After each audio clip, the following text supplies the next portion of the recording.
Good afternoon, boys and girls. It's an hour and 4 minutes before kickoff.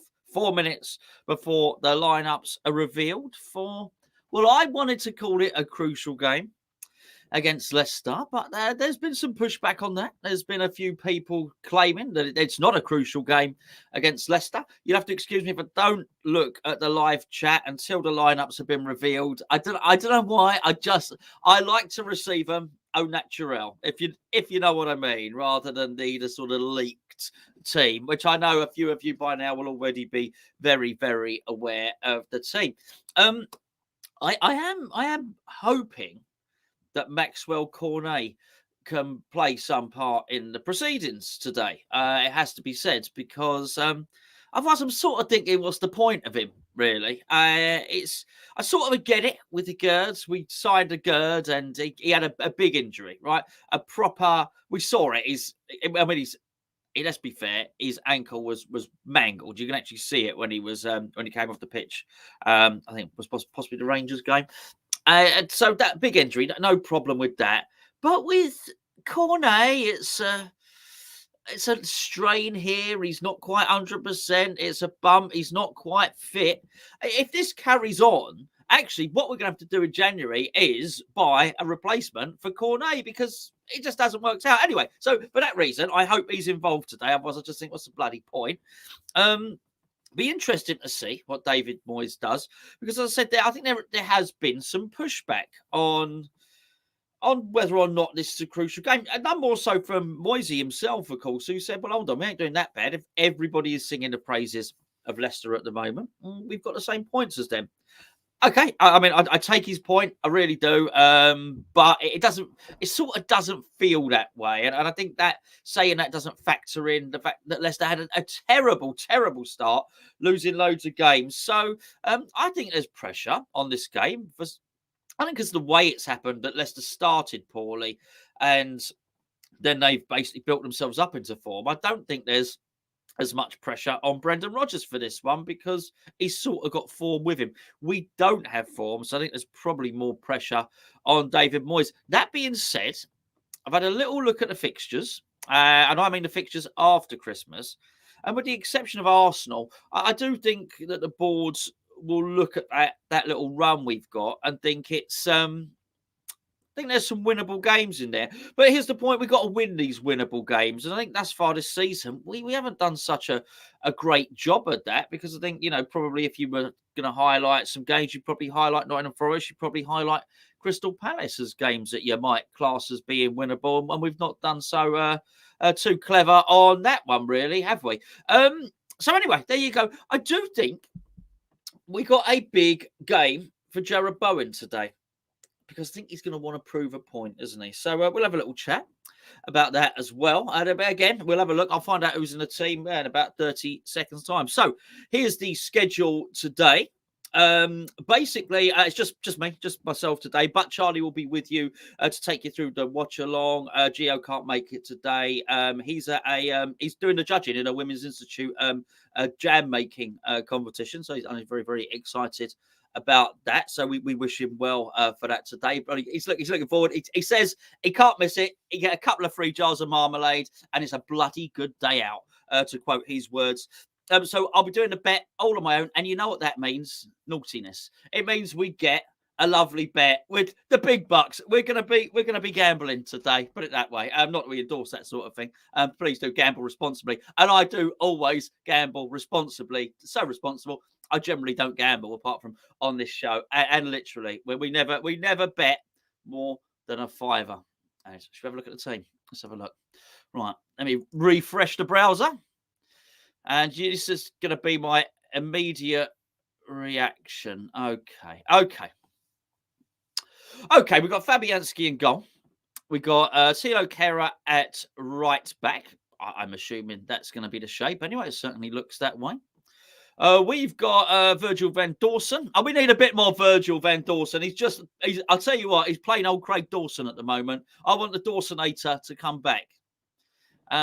We got Zuma. Aaron Cresswell was playing at left back. Then we've got a midfield two. of Declan Rice and Thomas Souček. Oh, am I kidding? It's a midfield one. Thomas Souček's defending. And then we've got Gerard Bowen. Gerard, I've got a point to prove to Gareth Southgate. Bowen. Long middle name, isn't it? Looks Paqueta, who's playing. Said Ben Rama, our form player. I don't think there's any doubt about that, really, is there? And Gianluca Scamacca. So that's the team. Fabianski, Kara, Dawson, Zuma, Cresswell, Rice, Souček, Bowen, Paqueta, Ben Rama, Scamacca. There's no punishment, is there? Let's be fair. There's no one's really being punished for what happened against Crystal Palace. And I use the word punishment in its nicest possible. Is there a nice definition of punishment? There's probably not. I'm not talking guillotine here. I'm just talking being dropped from the team. So clearly, look, David Moyes has got massive faith in his players, and there you go. I'm being told off by Michael for saying Gerard Bowen, not Jared. Jared, people get very cross these days. Not Michael's a good guy. I got told off about my pronunciation of a gird. I get that wrong as well. So there you go. And I'm not even sorry. And Irons is oh no, I don't think he's telling me off my pronunciation. I can't even say pronunciation of Souček. I think he's laughing that Souček's in the team. They've got to pay David Moyes back here. As far as I'm concerned, they have got. Bless you, GP. Sorry, I didn't see that there. Charlie's popped that up. It's fine. I'm not offended that you said I hate Pringles. I don't hate Pringles. In fact, anybody, and thank you for the £3, by the way. In fact, anybody that remembers the last load of Christmas videos, this shed was full of Pringles. I just don't think they're crisps. But anyway, there's plenty of time for food talk later. Gonzo's not wrong about Pringles, by the way. This was a legal thing by Procter and Gamble. Didn't want them called crisps because you have to pay a higher tax on crisps. You don't basically. I'm not even going to say. Yeah, who cares? No one cares. We care about West Ham. We care about Thomas Souček. But I do think this is a point where the players have got to pay David Moyes back here. David Moyes got a lot of stick over the last few days. I've given him a load of stick, by the way. Just for his performance as a football manager. Lovely fella and all the rest of it. But I think to a certain extent, a lot of the players have got off a little bit scot-free. Or with certainly a lot less criticism on him. He's been very loyal to this bunch of players. If you look at that, it's on the ticker tape running across the bottom of the screen. You look at that starting lineup. Moyes been very loyal. Kera's not been in good form. Okay, Dawson, Zuma. I'll say they're exempt. I'll even say to a certain extent Cresswell's exempt. But, people like Souček, Paqueta, Bowen, Scamacca, they don't deserve to be in the team right now. So I think Mikel Antonio can probably consider himself to be, a bit unfortunate not to be in the team. So they've got to repay him. There's a little doubt in my mind about some of these World Cup players, actually. I would like to think this is the game where Paqueta shows us what we've been missing. Maybe shows the Brazil manager that he's the guy to spearhead the attack, to play at number 10 for Brazil in the World Cup. But there's also a part of me that thinks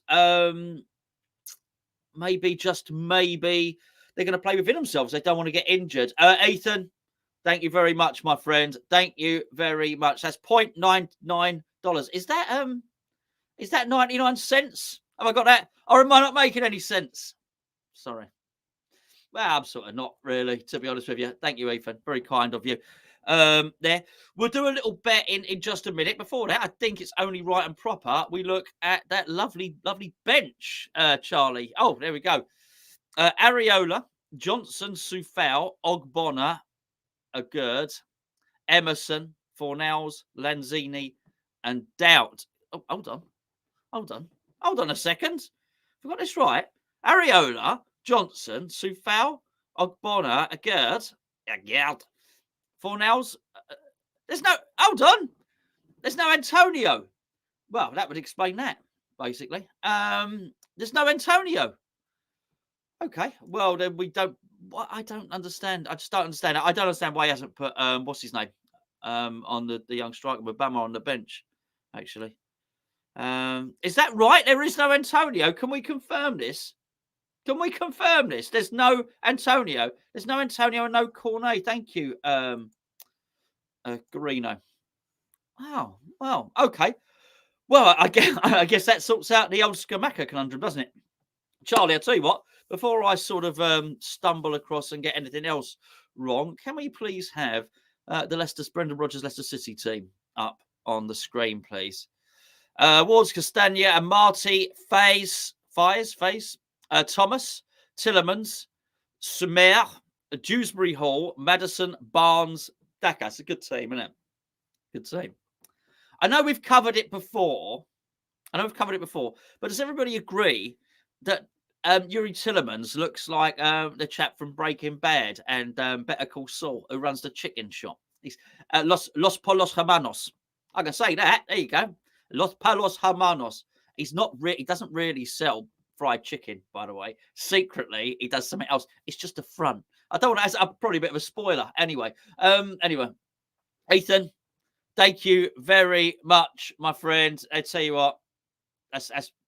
So what's he saying? With this lineup, I think I'd rather talk about Pringles. Hey, careful what you wish for. That was a phrase that popped up when we wanted rid of Sam Allardyce, but we'll say it in this. Anyway, I'll be honest with you. I can see. That's it. That's the guy. That's the guy. Yes, him. And I'll tell you what, you never see them together. I have never seen Gustavo Frings and Yuri Tillemans together in the same place at the same time. I'm just saying. All right? I'm just saying. I'm not talking about David Moyes' future, by the way. I can see a couple of things popping up in the chat now.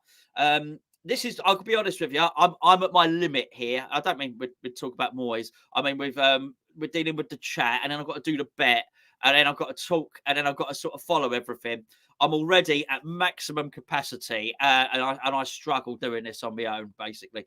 What I'm not going to do is do a whole load of David Moyes, who's going to replace David Moyes type stuff. That's for another day. So if I see loads of it, you'll have to please do beg your pardon. I'm going to have to mute it because it distracts me, and I need to carry on doing what I'm doing. Doesn't mean I'm happy with what's happening. By the way, I am not happy with what's happening, and I do think this is a crucial game for David Moyes, and I will not be talking about my my love life either. By the way, anyway, that is not happening on here. Okay, so the Leicester City team looks good, which is a slight worry, really, isn't it? That's what looks amongst their best team. I think they're really strong down the left-hand side. Again, we've got that same thing with Maddison that we might have had with Paqueta. Is Maddison going to be protecting himself for this game, or is he going to be playing with his chest puffed out? Now, what was really funny, I don't know if you heard the Gareth Southgate's press conference. If you did and you didn't fall asleep, the first bit when he was asked about James Maddison, he's asked about his inclusion. He said, well, he's been playing sort of off the right a little bit for Leicester, as almost like a right-sided attacking player. But he also said there are a number of players who are on the reserve list and first for call-ups. Basically, I put two and two together, and I've decided, whether it's true or not, I think Maddison's taken Jared Bowen's place.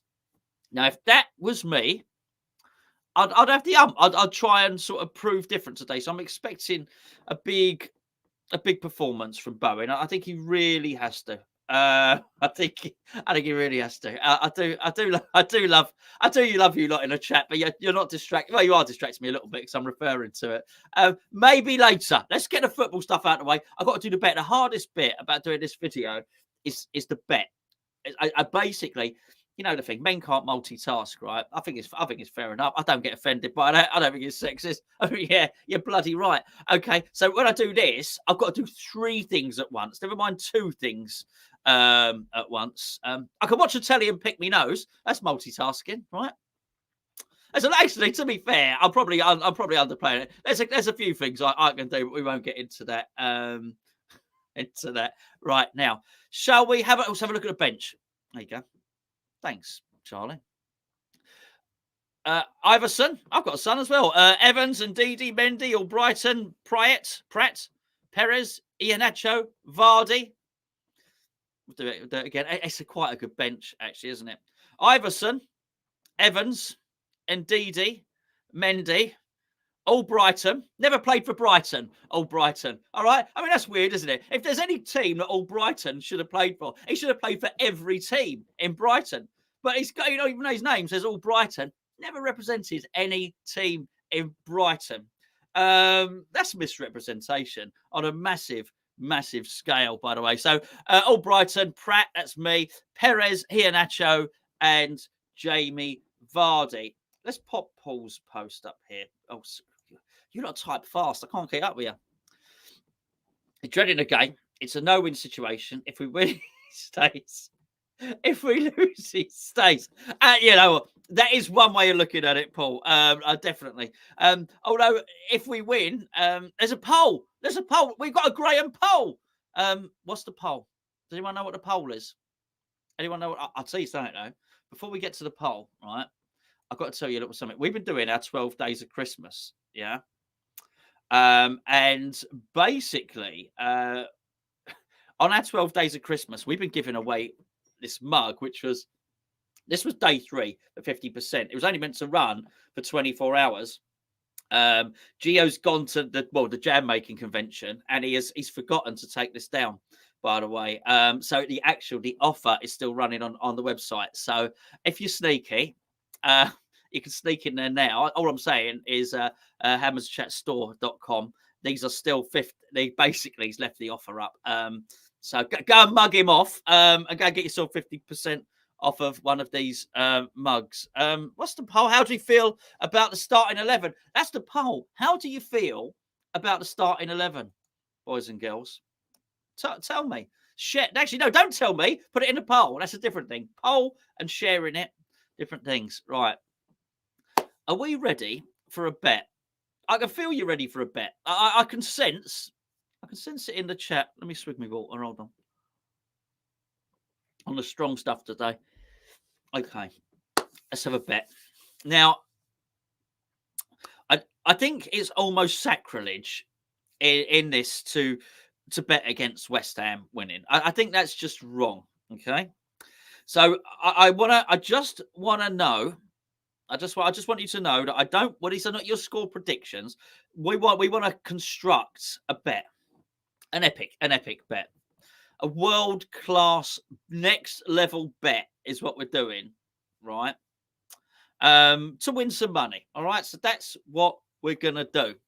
So I think we've got to have a West Ham win, and we want to have a scoreline, all right? So this is not your prediction.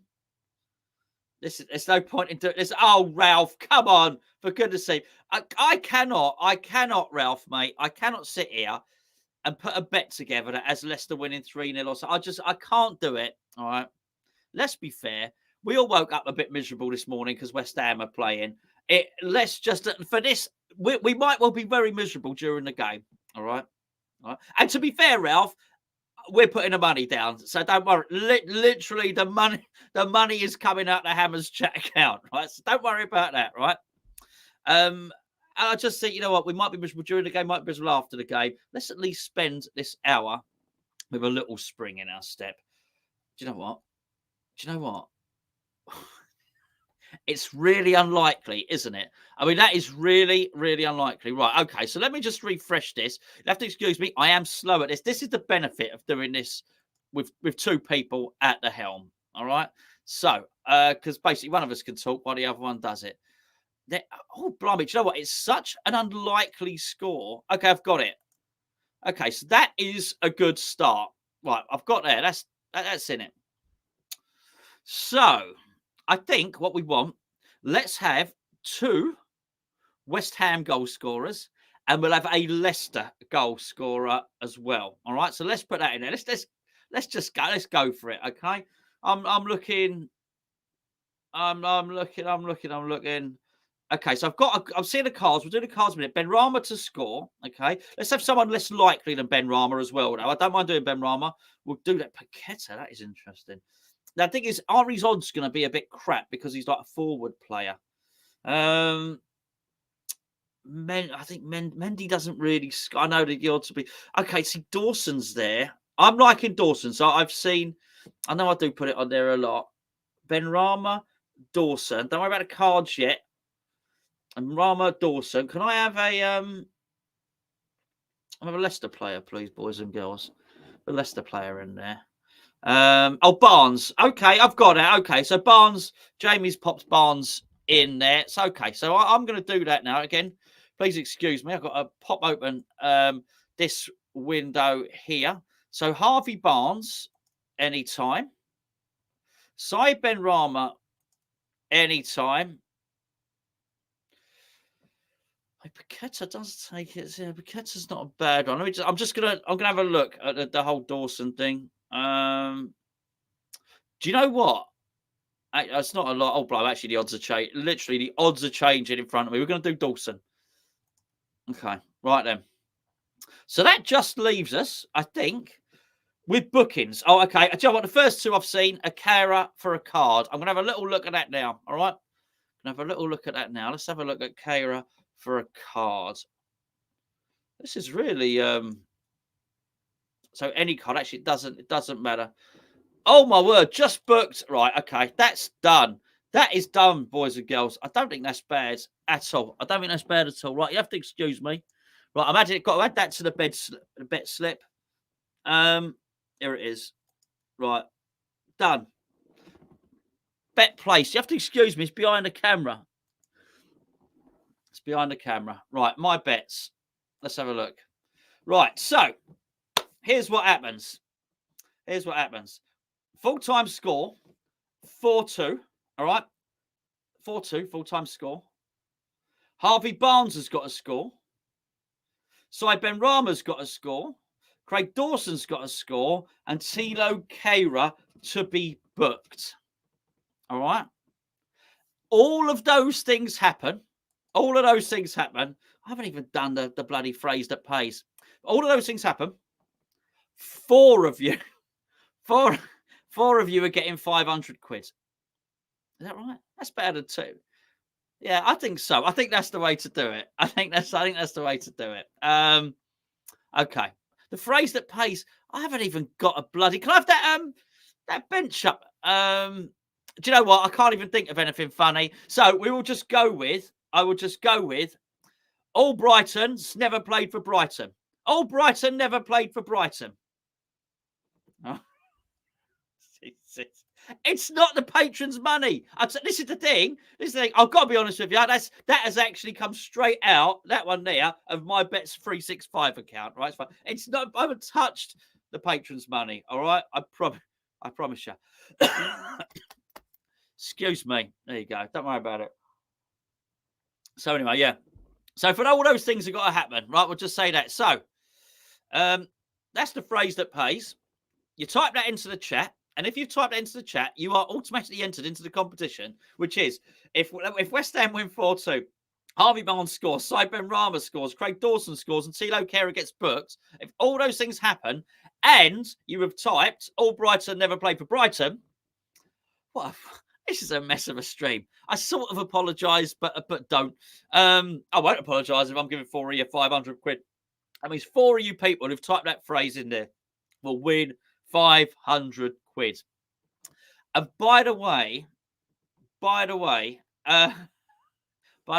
if you think that is an unlikely bet, you should see the actual bet that I put on earlier for 50. Do you want to hear it?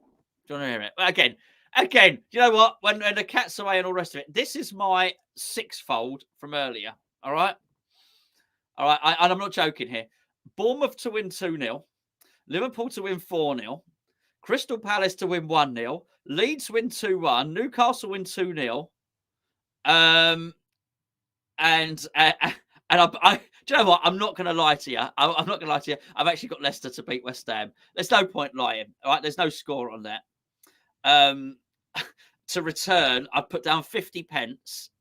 So what? I'll without typing it in, go guess what the returns are on that. All right. Let me read it out again. To you. All right. Here's what the scores are. Liverpool win 4-0. Bournemouth win 2-0. Crystal Palace 1-0. Leeds to win 2-1. Newcastle win 2-0. Leicester to beat West Ham. What do you think I'm due to win on that on a 50p bet? No, you're not even close. I mean, even that is no. None of this is close. None of this is close. Do you know what? He's done the odds. Someone's done the odds. Sorry, the chat is moving so quick. Peter's done the odds. It pretty much is. Yes, I basically, if that comes in, I put 50p down. I get £500,000. You know what I mean? What can you do? It's got to happen at some. I think it's got to happen at some point. I'm 48. It's not happened yet. So I do that every single Premier League game week. I put that down. And the other thing I do is I will do another one where I guess 5 just results, a win, loss, draw. And I'll only put down 20p on that. And I did that once actually, and I won 120 quid, and that's about it. That's awful odds. Awful odds. I'll tell you what, Woody. Listen, I don't. You were close. I don't know about Mr. Lineups. Charlie, would you just rattle through the lineups at the bottom? I'll go through them again in a minute. Look, Paul, I've got to say this. Beers on Gonzo if it comes in. I can tell you what. I think there would be if you saw me down the boats. That would be for sure. You probably wouldn't see much of me for the next. It would be a very, very good World Cup. I'll be honest with you. You'd be saying, I think you'd be saying, where's the old daily uploads? I'd be. You know that you get these people who are really good with money, and they, they get that money and they invest it, and they turn $500,000 into $1 million. And I wouldn't be one of them. Honestly, I'd be heading to the nearest sunny place, swimming pool. I'd have the drink with the umbrella out of it. I'd have my budgie smugglers on. It'd be happy days, honestly. There you go. Anyway, what a lovely picture. That's very nice. My Major's favourite jam is bramble jam. So anyway, I'm going to talk through the team again because a couple of you are joining us rather late. It's basically like Crystal Palace, I think, unless I've got that wrong. The Leicester City lineup is Ward Castagna, is that how we say it? Amati, Faye, Thomas, Tillemans, Sumer, Dewsbury Hall, Madison, Barnes, and Patson Daka. The West Ham lineup is Fabianski in goal. Let's be fair, he couldn't pick Areola after he conceded about 1 million goals during the week. Kera, Dawson, Zuma, Cresswell, Rice, Souček, Benrahma, Paqueta, Bowen, Gianluca Scamacca. There we go. Anyway, Peter said that Leicester have 5 clean sheets in the last 6 games, which is entirely why in a bet that we predicted that they will concede 4 goals today. There we go. But let's be fair, you're not really watching because you think this is going to be an arrogant. It's arrogant, actually. That it's going to be an accurate prediction. Let's be fair. You're here for the 500 quid, aren't you? I know it. I know what you lot are like, and I think you're here to see a car crash of a stream, really. Anyway, how are you feeling? I've got to change my glasses. I'm running a multi-glasses system today, by the way. Do you know what? I'll tell you about my glasses. When I bought them, I thought I'd save a bit of money. They said, "Do you want the non-scratch coating?" I said, "Nah, don't worry about it. Not paying that extra. You're not going to get me like that." Oh, crikey! I wish I'd have got the non-scratch coating. Oh, there you are. Ooh, Alison. Where's Alison gone? There she is. She can see a Burnley moment. You know what she means? People running on the pitch, protests, shouting up at the director's box. He was unmoved, was he? He didn't care though. Sullivan then, his security had to come down and said, "I think it's best you move, Mr. Sullivan."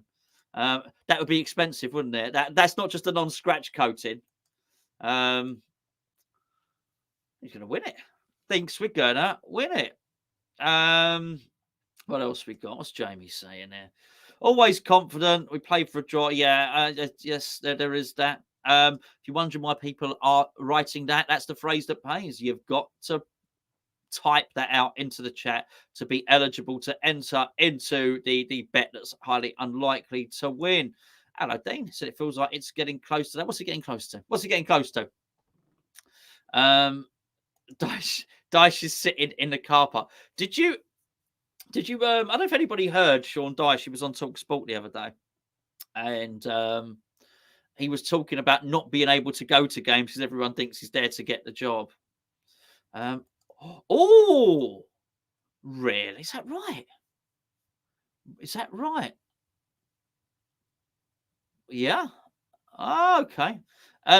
Yeah, jam making convention. Yeah, as I just pointed out, Gio cannot be here today because he's one of the judges in one of the regional finals. One of the Midlands regional finals for the Women's Institute Jam Making Guild, and they're through to the I think it's the regional quarterfinals. He's one of the judges, so he's doing some jam and marmalade testing today. It's quite the competition's getting quite tight.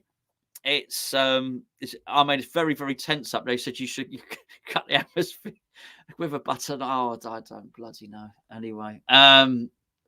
Anyway, David thinks the game will cure his insomnia, so he's going to fall asleep during the game. Yeah. This is, look. Don't shoot the messenger. That's all I'm saying. What's Mike saying here? Even if we fielded our best starting 11 with Moyes' tactics, it's got lose written all over it. Subscribe to Jammers Chat. That's very good. That's very, very good. Oh, I'll tell you, what that boy doesn't know about condiments ain't worth knowing. Oh, he's got, and it's all organised in his cupboard up the top. He's got like little doily cloths that go over the top. You know, he takes the proper lids off. He's got like a little canvas for. Oh, that's lovely. Lovely, really, really. He loves his jam, that boy. He loves his jam. I thought Dyche came across well, Gonzo. Do you know what? I totally agree, Mark. I totally agree. It was an impressive interview, wasn't it? Really.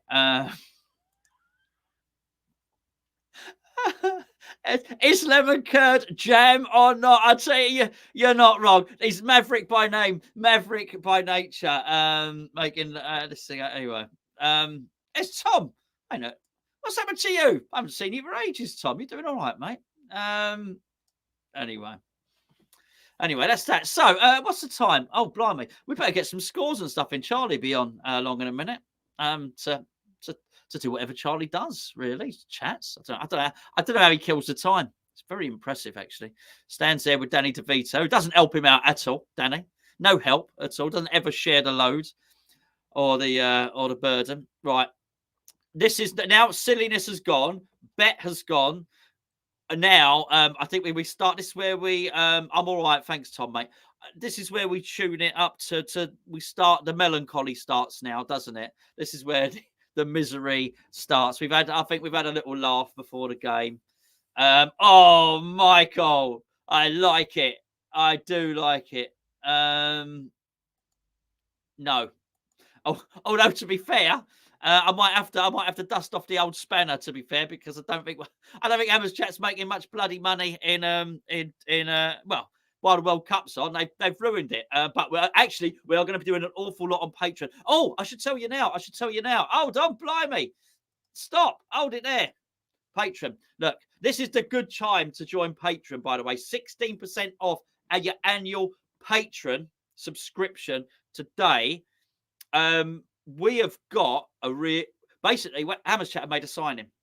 Please, patrons, do not post it in the chat. Please do not post it in the chat. Hammers Chat have made a signing. For now. We have a new contributor joining Hammers Chat. It's a really good time to join Hammers Chat, and we're really chuffed about it, actually. And no, it's not James Madison, funny enough. Yeah.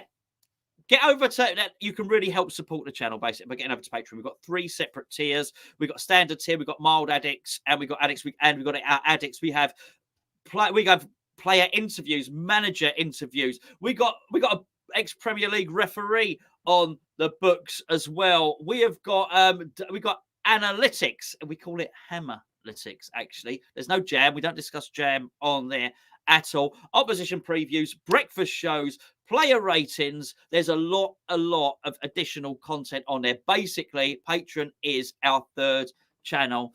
And that's how we pay the bills, basically, because we lost a sponsor recently. So, boo-hoo, world's smallest violin and all the rest of it. Okay, is this true? Is this true? Is this true? Because before I came down to... thank you very much for that, Mike, by the way. Thank you very much for that. Before I popped down to Manos Kavos, it was... Man, was it 1-1? I think it was 1-1, yeah. And someone had cut their head. I think it's Laporte had cut their head. So are we saying... Oh, this is... Well, clearly. Oh, clearly. You're not going to lie, are you? Wow. Is that so? Well, there you go. There's a boy with a point to prove, which takes us, Andy, that takes us nicely full circle, I think, mate. Because this is what we want to see from Bowen. This is what we want to see. We want Bowen to do an Ivan Toney. I don't mean illegally bet on the game, by the way. What he needs to do is he needs to prove to Gareth Southgate that he's made a mistake. He's got it wrong. A lot of talking. Got to wet the old palate, haven't you? This is really interesting, actually. I think the whole... This is what James is saying here. I know, look, why not? Why not? Why should we not talk about it? I think it's interesting. I'll say this now. I've got no love for any of them up the top, but I do actually think it'd be good for football if someone else wins the league, other than Man City. So what would this be? 4 or 5 in a row if Man City win it? Someone else got to win it. To be perfectly honest with you, I don't. You know, you can't laugh at the Bundesliga if your own league is a one-horse race. I wouldn't mind it. To be perfectly honest with you, I don't mind. I don't mind Arsenal winning it. Someone's got to win it. There are worse teams than Arsenal to win it. In fact, let's rephrase that. There are worse teams in North London that could win it than Arsenal, if you know what I mean. Yeah, Arsenal fans must be buzzing. They probably don't know what to do with themselves now. They're playing today, right? Arsenal playing today. I'm sure they are. Or maybe not. Actually, I didn't see them in me. But I in my bet. I can't even bloody remember now. I'm gonna have a look. I've got to look at my bet again. Did I? Arsenal are not in my bet. Maybe Arsenal must be playing later on tonight or something, because my bet was only 3 o'clock kickoffs. The bet where I win £500,000, that one. Anyway, Wolves tonight. Thanks everyone. Thank you. Right then. I think with half an hour to go before kickoff, Charlie and Danny will be joining us any minute. I am very impressed, actually, chat. I think there's not too much depression in the chat, which I think is good. I think that's good. I think I'm very, very proud of ourselves, actually, to because it ain't easy. I am so nervous about today. I'm so nervous about today's game. I'm fearful that we'll start slowly, and I think even I woke up this morning thinking, oh, this ain't good. So I think well done everybody in the chat to try and keep it a little bit upbeat. Is it on the telly? It's probably not on the telly, is it? So if you don't have a means to watch this game, then stay tuned with Charlie. He'll mention something about something. I don't know. I'm obviously jumping in a helicopter now and heading over to the game. So when I'm doing a review on it later, then I'll be taking a helicopter back here, because obviously I would never endorse watching it in any dodgy way at all. BBC Radio Lancashire. I like your sense of humour. I like that. Very good, Charlie. Hello. You all right? Good evening. You all right? Yeah, I'm all right. When you were sort of loading up, your screen was loading up, it loaded up a sign. It was like the Illuminati sign or something. It did. It loaded up. It was... I don't know, but it looked like the... Yes! Dodginess. What is that? OBS. Oh. Yeah, nothing too exciting. It's open broadcast software. Nothing Okay. super exciting. It's just the way I make things appear on the top and around and stuff, and then I run it through a virtual webcam, and then it acts as if that's the thing, and then that's how I make it all work. So nothing that exciting. I just had forgotten to turn it on properly. Gonzo is what I've done there. Yes, there you go. Very similar. There we go. That kind of vibe. I've also just realised the thing at the top is actually... Oh, blimey, it's back. Sorry, it's back. So I should probably change that. Yeah. How are you? I'm all right.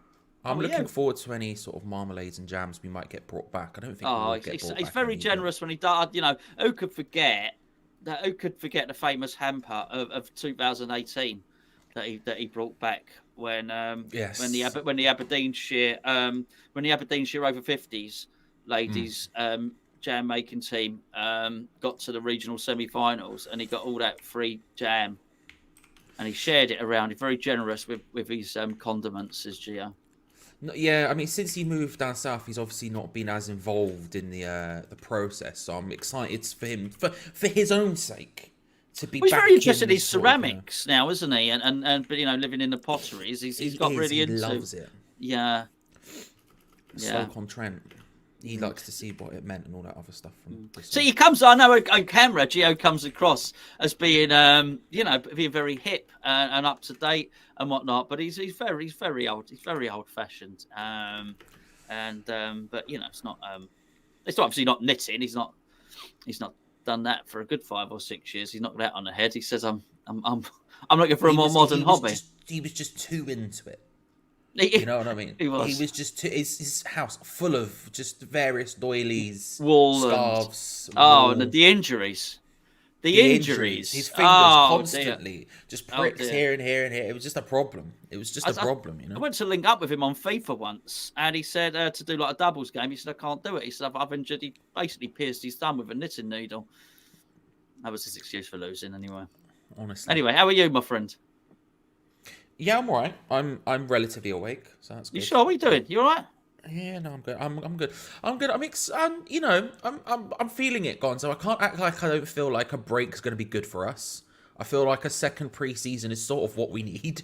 I mean, I would have preferred it came 6-7 weeks ago before the situation got a bit more dire, but I think it's a good time for us to have a sort of second pre-season game, and I'm looking at the team we put out, and look, it's arguably the strongest team we could. I mean, we'd have different people in. Like, some people might put Downs in instead of Souček. Some people might put, I don't know, Fornals in or whatever, or Johnson instead of Carrot, whatever. There's a few bits or pieces, but it's a strong team. The bench worries me. I can't lie to you, but that's Leicester's problem. We've got to actually get through the beginning a bit. And if I don't think Leicester as good as everyone else has been making out. I can't. Did you say that's Cat Slater's problem? No, I said later. Although, what a G. I was on iPlayer the other day, Gonzo. Right? Yeah. This is what happens when Gio's away. We just go absolutely mad. I was on iPlayer the other day to watch Waterloo Road, right? And You'd like it. I don't like it. Listen, it's a grand old time. You've done the seminal video, I feel, on YouTube on Waterloo Road. I have. I'll tell you now. I have written the sequel. Are you going to write it? Because his YouTube channel is A Top Lad, isn't it? Yeah, I've written the sequel to that video. It exists, and it will be coming out ideally the week of the new Waterloo Road coming out. Anyway, that's the thing later. I was on there to watch Waterloo Road, and I noticed that they have old EastEnders up, and I can't, like, they have like EastEnders from the 2010s or EastEnders from it, and I can't act like I wasn't unbelievably tempted to go and just watch a bit of Cat and Alfie, watch a bit of I don't know who else was on the show at that point. Stacey, what about Pat? Bradley. Was Pat on there? Oh, Pat, Dot, Pat, Pauline. Oh, Pauline. What a show, man. And what about Dot? Dot, is she? I don't want to say it. No, I'll tell you. Let me tell you something that happens, right? So, Dot Cotton is she was played by a lady called June Brown. Mm-hmm. All right, June Brown. And I'd not heard anyone mention June Brown for ages, right?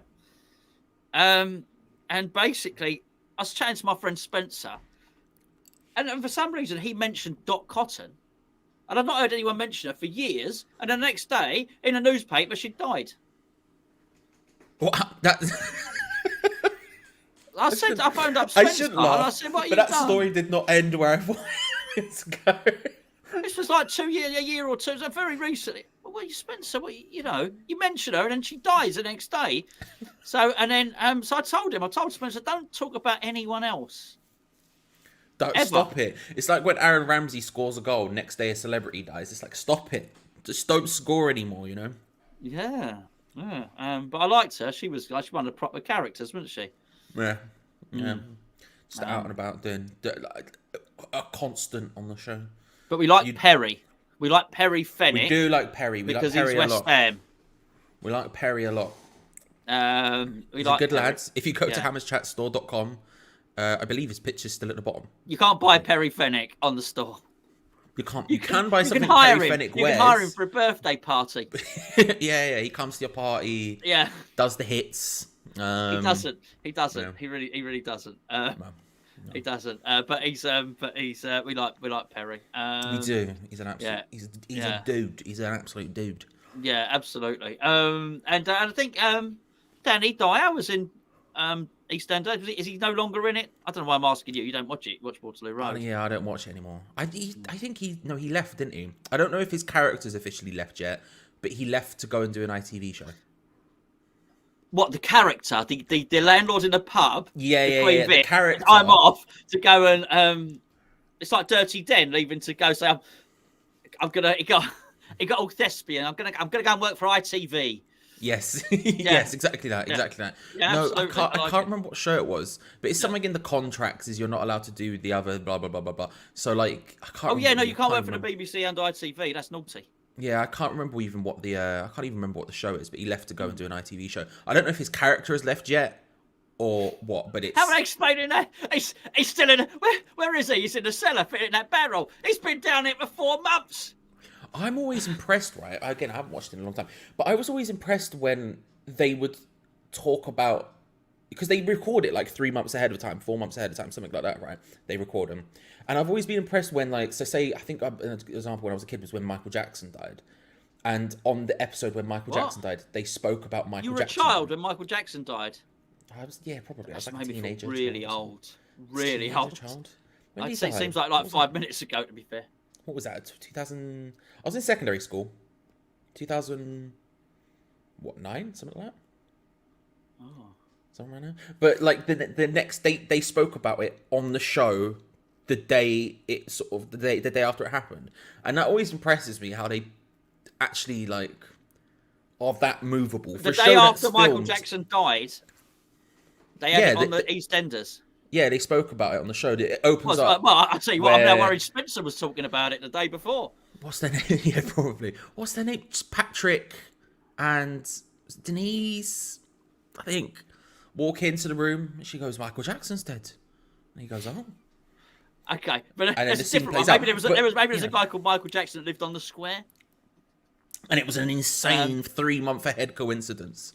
Like you know when everything happens and they always say either South Park or The Simpsons has already done it. Like that. It's EastEnders. They predicted it 3 months ahead of time. I'm always impressed. I say I've literally not watched EastEnders for 20 odd years or something like that. But it's when they would always say, mind a stall. And they'd take off their belt of money. They call it a money belt, funny enough. They'd take off the money belt and they'd throw it, mind a stall for a minute. Yeah. And all the time I was watching it, no one ever stole anyone's money. No. The other thing me and my mum always say is that they all live on the square, right? They all live in that little square bit. That's where they all live. Some of them. Someone lives above the calf. Right, that's fair. So why, pray tell, do they go to the cafe to get a cup of tea? Your house is over there and infinitely cheaper, and yet for some reason you're going to Ian or whoever's owning the cafe at the time and buying a cup of tea. It just seems. No, it's tuppence. You know. At the cafe. And who are these people moving into this place? The crime rate in that area is insane, Gonzo. Murders. It's through the roof. It's so funny. You have the hot spot of murders, yet you can hand your money pouch to somebody and bugger off for hours, fine. and they won't even steal 50 pence. That you could go off to do a murder, and you would come back, and your money is completely safe. Did I tell you, by the way, about the EastEnders Wikipedia page? I can't remember. I feel like this is something I told you. Hold on. Sorry, we must just digress from EastEnders. Is that true? I'm seeing a lot of people saying it now. Is that true? I mean, it must be true if they're saying it. We've got 2 centre-backs on the bench. But... No, I mean, they're all saying it. Not only is James saying it, James is saying it in capitals, which as far as I'm concerned, James gun typing in capitals means fact. Because he's a regular. Also available on hammerchatstore.com. That's Yeah, no. Sorry, we rudely Zuma rudely interrupted. A Well, girl okay, starting. Sorry, Charlie. I'm sorry. I was gonna ask you, would you prefer a Gerd or would you prefer Ogbonna to start then in that case? I'm sorry. I didn't know what he was going to ask because my answer was going to be Barbara Windsor. That's totally fair. I've heard from a corner she's insane. What? She's just big headers out of there, no message. She's just a titan. Sorry, at the back. do you know the trouble is I don't want to mention because I'm not sure whether some of these people are with us still, if you know what I mean. Sure. I've got no idea. I don't know. Well, you're not Spencer, so it's fine. I'm not Spencer. Oh dear. I don't know. Anyway, so a Gerd starts. So sorry. So what would be my choice? Would you rather a Gerd or would you rather a Ogbonna? A Gerd. I want to see him. I want to see him as well. I'm just scared he's going to get injured. You know. I said worse than that. Worse than that can happen. He could be shit. Oh, he could be rubbish. I mean, yeah, you're not wrong. That would be worse. Imagine we've waited all this time and he's pants. I mean, he's absolutely pants. Like the worst defender you've ever seen. Like, do you remember Man United once signed somebody on the recommendation of, I think it was David Bellion. And sure. Apparently he's meant to be someone's mate. And he was a ringer. He wasn't even a footballer. Like, do you know what I mean? Like, he was worse than me and you. And Fergie actually played him for about 20 minutes. Oh my goodness, what's going on? David Bellion, someone you would trust in that scenario. So yeah, imagine if he was like that. I am aware of that one, and I do apologise. I'm sorry. I got it on there. Do you remember Bebe? Bebe? Yeah, the Man United player who they signed, who was like he played in the Homeless World Cup or something, and like they'd never seen him play. Yes, they bought him for like 13 million or something, I think. Yeah, and the club that they'd signed him from had only signed him from that summer. He played a pre-season friendly or something, and then they were like, "Yeah, we'll have him," and then he basically never played again. What a guy! What about a guy that what's the guy that Savio? Remember Savio that we signed? And I think there was a similar thing going on there, because he's not done anything. Let's be bloody perfectly honest. Well, yeah, he's done several crimes since, but apart from that, has he? Oh, do you not know about the stuff he's done since? What's he done? For example, he fake kidnapped himself to extort his family for money. But in EastEnders? No, IRL, bro. This is real life. IRL in real life. That means in real life. I can't remember what club he went to. He went to some random club somewhere. He went missing and then said that, and then basically made on as if he was kidnapped to try and extort his family for money. I believe that's yeah. Thank you, Thomas. I believe that's exactly how the story went.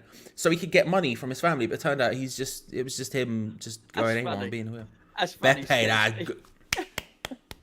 very good. I'm very happy. That's very good. But yeah, no, flipping Savio, man. He went on to do a bunch of wild stuff like that. Did he? Yeah. Oh, wow. Our record signing. There you go. Brilliant. Only us. Oh, well, it's not only us. No, we just mentioned Man United can do it. So let's just hope that. Let's just hope. I think if before I leave we summarise it. I just hope a Gerd doesn't turn out to be like Beppe from EastEnders or Barbara Windsor. We can only hope, Gonzo. Yeah, hope. You got to pitch it really low. You know what I mean? And if he's better than Beppe or Barbara Windsor or Pauling, then I think we're all right. I think we're fine then. I think we're right. Very We'll see. Do you know what? At least it's a little bit. To be honest with you, it's probably bad to say. I'm a little bit more excited to see us play a little bit, just because I get to see Aguerd now. You know. I'm more excited to see EastEnders than see us play at the moment. By the sounds of things. Listen, I want to know how they've explained Danny Dyer being in the cellar, fitting the pipe to the barrel for the last 6 months. I think his wife was seeing someone else, and he was seeing someone, and then I don't remember. In the story. Yeah. EastEnders. Yeah. I don't remember exactly how. This is where EastEnders, West Ham, and real life IRL, as you said, all cross over into one. I don't know what's football, what's EastEnders, and what's real anymore. Well, I'll let you go and figure that out and ponder it. So you can compose yourself for 10 minutes when kickoff happens, Gonzo. I will. You have I'll to see jump you. in I'll see when you your all lot. helicopter rides, so you got. Yeah, I will. Yeah, and I'll see you lot out afterwards. Whatever after the referee's finished his well, he's blown his whistle. Then you've got to allow. Cause there's a little bit of a lag. For me to get as the helicopter flies back from the London Stadium, and how I'll be watching it. So I'll see you later. Enjoy the show, Charlie and Danny. Thank you, everybody else, putting up with me. Charlie, you can boot me out because I haven't got the button thing here properly. Enjoy yourself. If you want more of that nonsense, then I would suggest you come back at full time for the review, where actually, to be fair, we'll probably just be talking about the game, Gonzo. It'll probably just be actually giving the information you want. But hello, everyone. I hope you're well. Hope you're having a grand old time. It is, of course, West Ham United versus Leicester at the London Stadium. It's the last game before the World Cup break, which means, stress. Stress. We have got a big game ahead of us. We've just lost our centre-back, apparently. That's who it was. It was Janice. I saw the picture. Thank you very much, Nicola.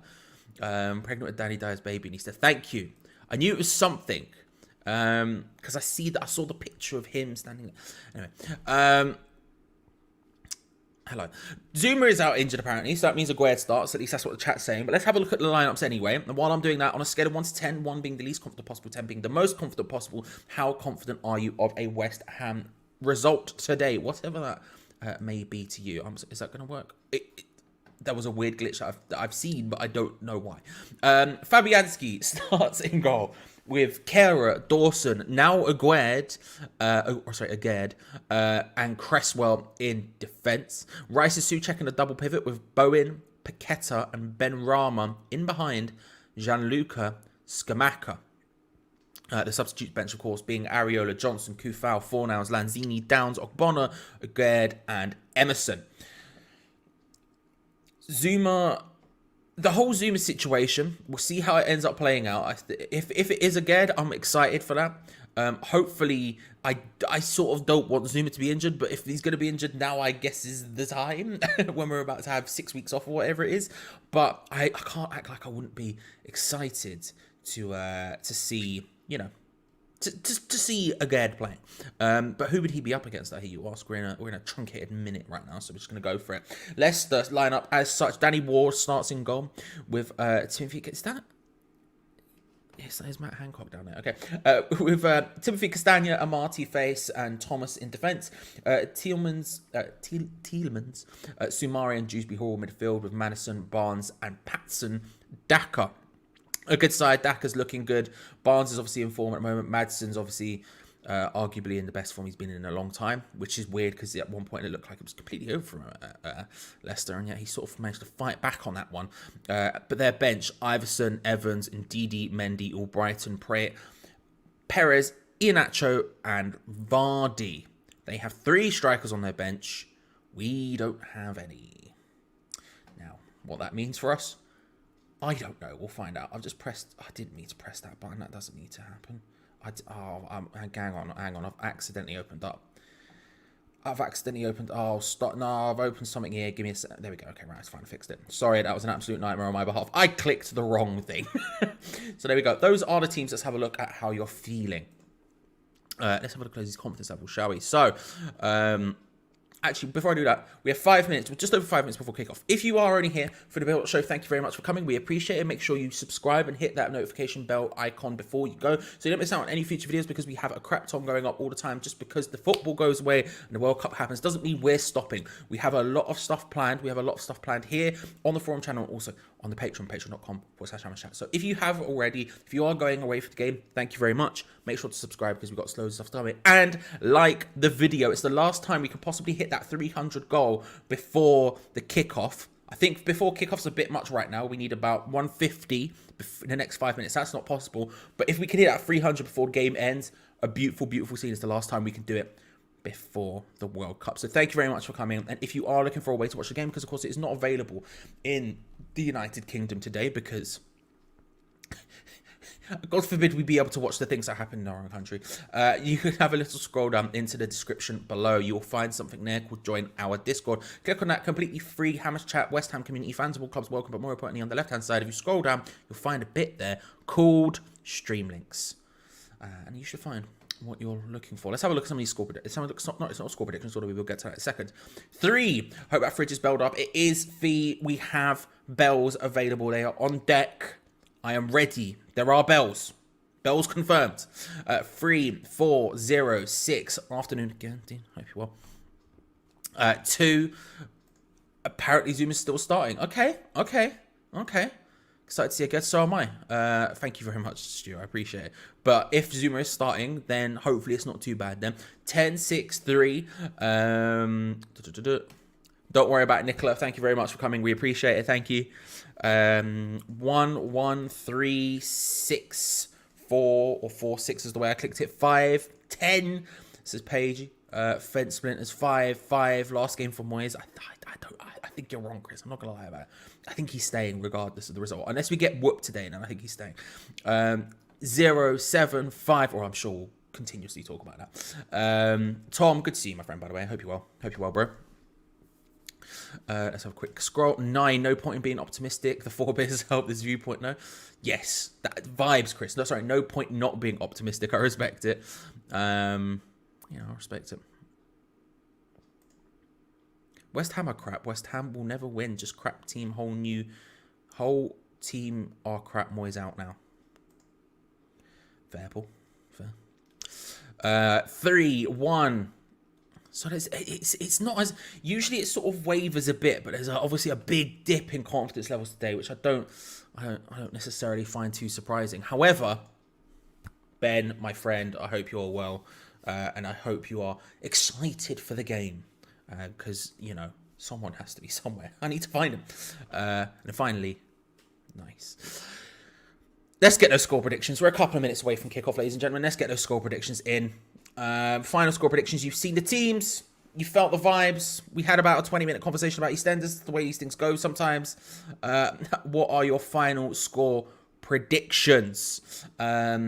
Outside of that, I'll end the poll right now. How do you feel about the starting lineup? 595 people voted. 56% people said, yeah, it's all right. 26% said it's poor. 10% said they're very happy. And 9% said they were fuming. So a very sort of middling vibe about the lineup. Again, mostly on the side of, yeah, all right. But certainly some discontent. Certainly some discontent. And while you put those score predictions in, I'll say this. In the chat at the top, there's a pinned comment about mugs.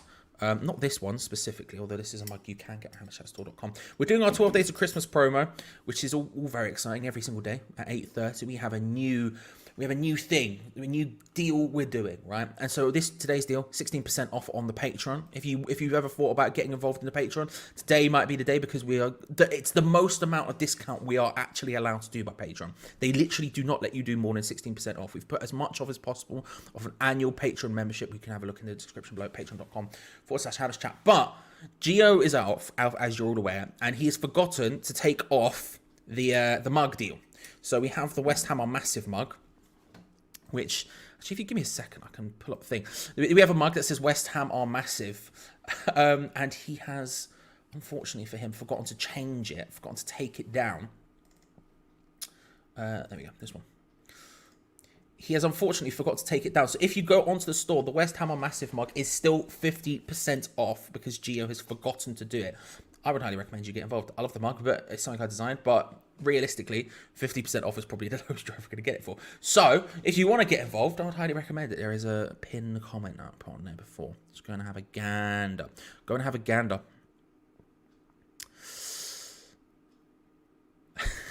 Good to see you, Jamie, by the way. I'm back from Butlins. Got some funny stories regarding Butlins' view of how long it should be before you get back into the pool. Some kid crapping it. Hope you are. I am. Jamie, I'll tell you what. I'll message you after. Mate. I'm looking for Patreon guests for the next 2 weeks, so if you're about, let me know. Right, let's have a look at some of these score predictions right before kickoff happens, because we are moments away from it. I, of course, have a timer up in the top corner here, which will say exactly how far behind you I am, because I will be, slightly far behind, because, I'm all the way here in North Idaho at my boy's house in order to actually watch the game, because it is a 3 p.m. kickoff. And again, God forbid we be able to actually watch West Ham, us being in the same country as them and that. So there will be a slight delay, but if you want to know exactly how far behind I am, there is a timer up in the top corner. Also, very quickly, very thank you to GP and Ethan for the super chats. Much appreciated. Helps us massively. Helps us on just a huge amount as I'm clicking through definitely television channels trying to find a thing. Let's have a look at some squeeze pictures. 4-2 line-up is looking decent. I'm feeling a 3-1, 3-0, 2-1, 2-2, 3-0, 3-1, 3-1 to the lads, 3-0. Turn that down slightly. 2-0, 0-0. So if it's blonde, good times. Anything else, I don't know. We might be in trouble. No faith yet. 1-0 West Ham. Dawson will sort them out. 3-0 to us. Oh, come on. 3-0 to Leicester. Do you think World Cup players will give 100%? I do. I don't see too much in that. I do think they'll give 100% personally. I don't think it's that deep. I think if you weren't going to give 100%, you just wouldn't play. I think a lot is being made out of it, and I think it'll be fine. We'll see. Zoom is definitely starting. Okay. 5-0 Foxes. So when it ends up 3-0, at least we didn't end up with an extra 2. Fair. 2-0 Leicester, 3-1. 2-0, 3-0, 2-2. I saw Fee say it there, and just the chat skipped. Fee 2-0, 3-0. Good to see you, Judas, my trustworthy friend. 2-1, 3-0. I did see that. That is amazing for them. It's a wild appointment. It's an absolutely insane appointment, but I back it. I back it wholeheartedly. Can you go away? 2-1. Base Gamaka to score. We'll take it. 3-0. Nice. I'm struggling to find a channel / thing to watch on. We'll see. We'll get there. So there you go, ladies and gentlemen. There you go. There'll be a couple more score predictions. Is he? That's gonna excite me as well. It's like when I saw Bo Morty for Fulham again. It's gonna send me. I can't be dealing with it. There we go, ladies and gentlemen. We are about to kick off at the London Stadium. It's Leicester versus West Ham. It's the last game before the World Cup. And we are underway. Come on, you Irons. The thing's broken. Come on, you Irons. Deploy the boys. All of that good stuff. I need to fix that now. That's fun for me to do. And we roll. Time to run 2 things. All that good stuff. Actually, thankfully, my thing is completely broken in general. So we're having a grand old time here. If you give me... No, I don't need that. If I do that, will it start? It will start. There we go. We're fine. But now I need to figure this out because this is just looping. Oh my God, I'm having... why aren't 3 PMs televised? It makes no sense to me. Thank you, Dean. That's very kind of you. The channel, of course, in which to watch it on in America. Yeah, there isn't one. As much as I've petitioned for some sort of Bell-based merchandise, but not there. So far, it hasn't been received in the tone in which you would want it to be received. You know. I'm just saying, like, you know, could have one. It's money on the table. But apparently, don't have money. Kim, good to see you. Hope you're well. Thank you very much. Very kind of you. Disagree strongly, but I'll take it. All day.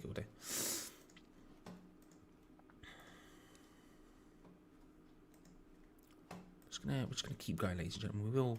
We will get there eventually. We will. It will happen.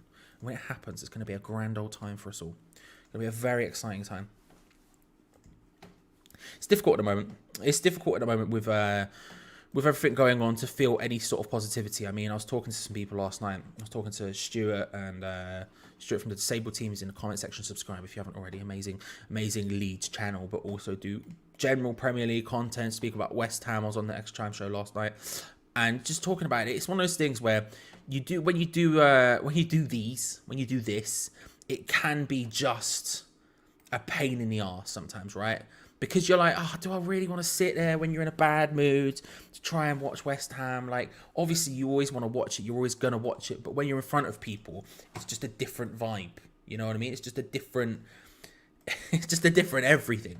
And you don't want to be the person who has to sit there and sort of like talk it through as it happens, as we go. And it just is what it is. There's nothing you can really do about it, right? But I find myself finding reasons to be excited, or getting that little bit more excited. So now we're here and we're a couple of minutes into the game, and I'm definitely watching.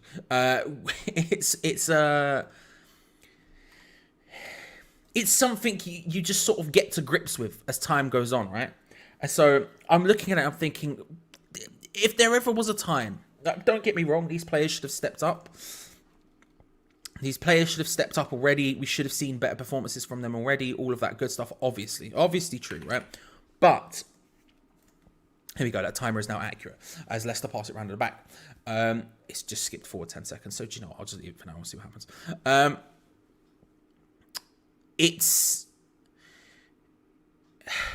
I find myself thinking, is now the time? It has to be the time, you know? When all the pressure's on, it stopped again. Please just work. That one's not working either. I'm having an absolute mare. I just clicked on it. It worked for 2 seconds, skipped for 10 seconds, and now it's not working again. Good. Good. I'm glad. Good. That's good, isn't it? That's really great. If there ever was a time for them to step up, surely now is it. When everyone's questioning them right before the World Cup, go out on a high. Let's go. Big players moving forward. That's not a bad idea, to be fair. It's not a bad idea, to be fair. Definitely not one bad idea, but not a bad idea. There'd be like 4 people who would get that. Which to me is worth it if you find it for the right price, right? For the right price, that's worth it.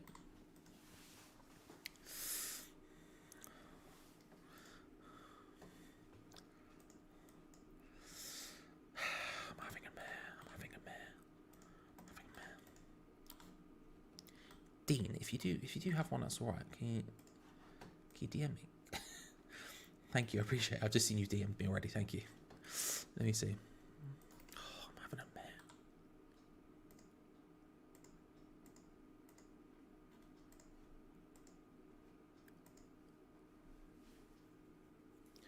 Mate, I'm not even gonna lie, Dean. I can't even click the play button on that one. Wait. Let's just wait for the dodgy ads to go on, and then maybe. Nah, network timed out. Won't let me do that one either.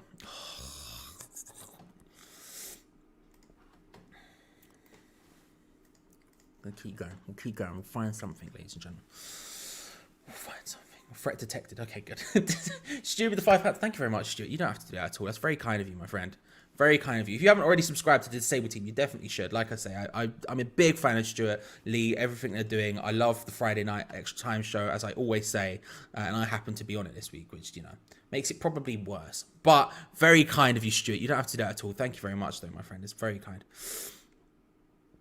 It works. Close, he doesn't go back. Okay. We'll reload.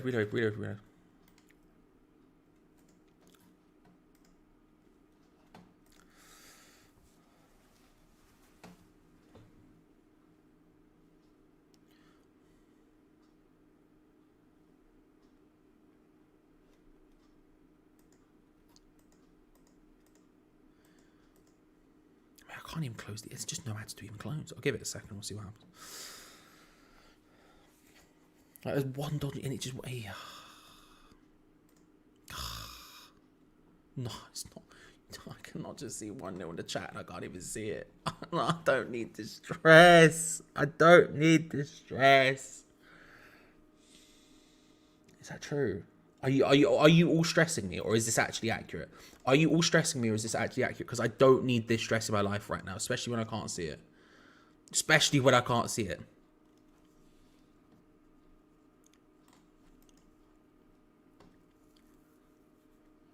1-0, check live score. 1-0, 1-0, 1-0.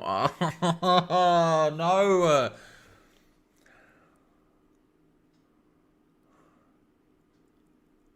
I'll keep trying, Dean. Thank you. I appreciate it, bro. Thank you. I'm just... James Maddison scores. It's 1-0, ladies and gentlemen. James Maddison has scored. You know. It's fine. It's all going really well right now. It's all going swimmingly well. Less than 10 minutes in, we're 1-0 down. I can't see it, which is great. And it's just a lovely, difficult, awkward situation, isn't it? In totality. Just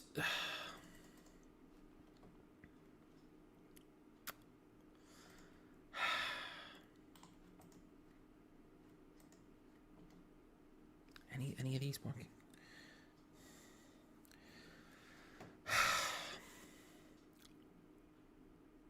It's a stressful time to begin with, Connor. You're a braver man than I to even attempt it. I can't lie to you, mate. The handshake, the whole process just scares me.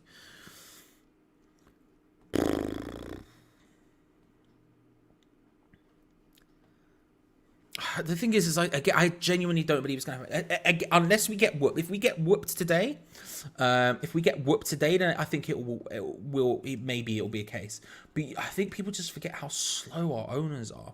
Like, they are unbelievably slow moving. They never do anything quickly. And so the idea that they're just going to all of a sudden do it now, when not even the entire fan base, now a large proportion of the fan base, and it's becoming more and more every day, are obviously Moyes out. But realistically, when that's not even fully on board yet, I just can't see them pulling it yet, unless, like I say, unless there is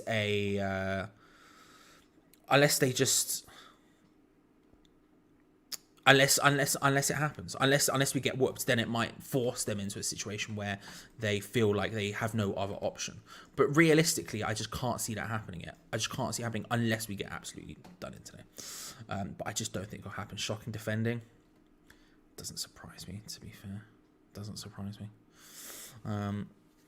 Yeah. Doesn't surprise me. Thank you very much, Davey, but I appreciate the one. The 179. It was the defending for the other goal was awful as well. The first goal against Blackburn, like the commentators who were talking it through with me, just like on the radio, talking it through with me as if I had like a direct line to them. On the radio, it did not make it out as it was anywhere near as bad as it was.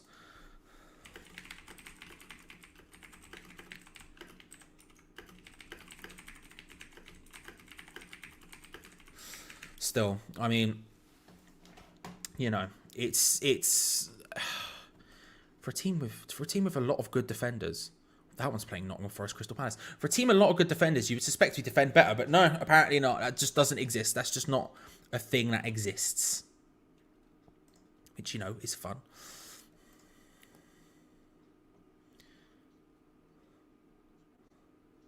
Carer's trying to defend their number 7, whoever it is. I can't remember. Dewsbury Hall pulls it back. Daka hits it, and then Maddison. To be fair, Maddison absolutely pile drives it into the back of the net at the end of that. It's 1-0 Leicester. I've seen it. It's bad defending, as everyone says. Hopefully this lasts longer than 5 seconds this time. And it's a great finish for Maddison.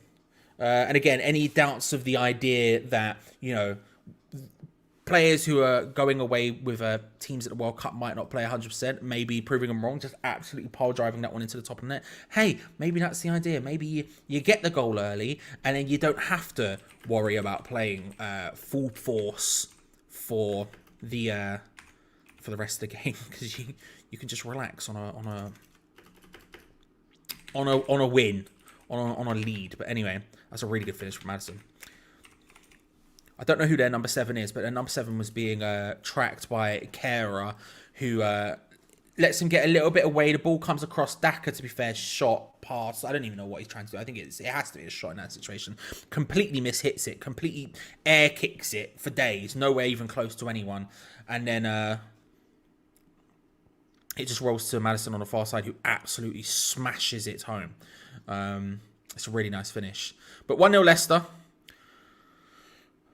1-0 Leicester. My problem with this situation, right, is I've been talking about the Moyes thing, right, and I feel like, for me, Barnes. Thank you very much. Appreciate it. That makes sense. Looking for him again behind Kera. Good to Thomas Souček. I was talking about Moyes thing, and I think part of my thing is that I think he hasn't fully committed to the new stuff enough. You know, and it's a similar, you know, I mean, the WHULEI thing gets brought up a lot when you're talking about Scamacca, but I think with WHULEI, what you saw was he David Moyes had his situation. He had his idea. He had his vibe. Bowen went down holding his ankle there. Now Kurt Zuma's down. I've just seen Suburban Search got to say sub bingo 13 minutes. Suburban, you might end up being correct at this point because 2 of them are down. Well, Bowen was up walking, but he did not look comfortable. But Zuma is struggling.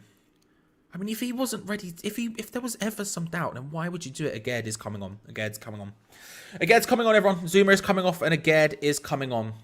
Why did he start it? Do you know what? Whatever. He with the Haller thing, it was clear that, look, we had a system and he didn't fit it, and Antonio did, and obviously that system did us bits, right? So it is what it is. Like, do I enjoy it? Did I like it? No, but it worked. Realistically, it got us where we needed to be, and, you know, whatever else. He didn't buy Haller. He inherited Haller, so that sort of makes sense. Whereas with Scamacca, he's bought him, and Scamacca obviously needs a different style of play to Zuma can barely walk. Well, he's walking, but he's walking incredibly slowly. He's coming off, and again, it's coming on. He bought Scamacca, and Scamacca needs a certain type of play to be fully effective, and he has dabbled in it. He's put his toes in it, but he's not really fully gone for that new style of play at all. He's not really fully stepped into that. He's not really gone for it. He's sort of kept doing what he usually does, but has sort of changed around a little bit. And I feel like what would have been more beneficial is just going full force into it. But every time it goes wrong, he does have that tendency to go back to the thing that he knows and that works, right? The problem is you're playing the thing that works with players that it doesn't work for. Jack Elderton did a really good thread on it on Twitter this week about Bowen, and there's a picture of Bowen in it. It's about Scamacca and Antonio and the differences between them and what that means for Bowen and a bunch of other things that I would highly recommend you read. I feel like in these sort of situations, you're down 1-0. You've just got to commit to it. You've got to commit to the change. And I don't know. Good. Oh mate, Aguerd literally comes on and plays an absolutely beautiful pass. He was offside, but what a beautiful forward pass. We'll see how it ends up going on. Yeah, they've been bad for me as well. I finally found one, but they've been bad for me as well.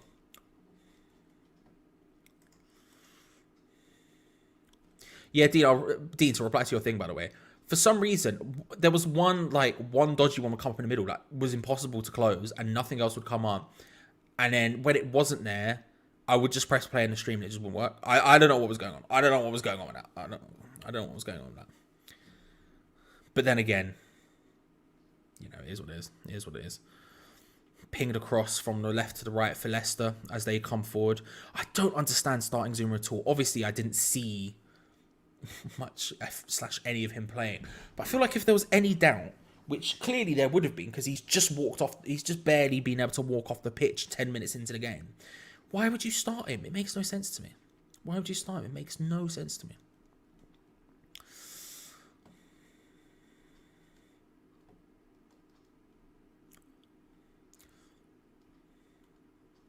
I saw someone, by the way, I don't know who it was a regular, saying they've just joined in, how's the game going or something. I don't know. I haven't seen much of it either. I've only seen the last 5 minutes. And since then, I don't know. You know what I mean? Nah. Nice. I'm also watching on Peacock in Idaho. It's a lovely time of year in Idaho, isn't it, Richard? You know? A lovely vibe here. You know? It's definitely the daytime and it's quite wintry, I think. Yeah. It's got a wintry vibe, you know? Got a wintry vibe.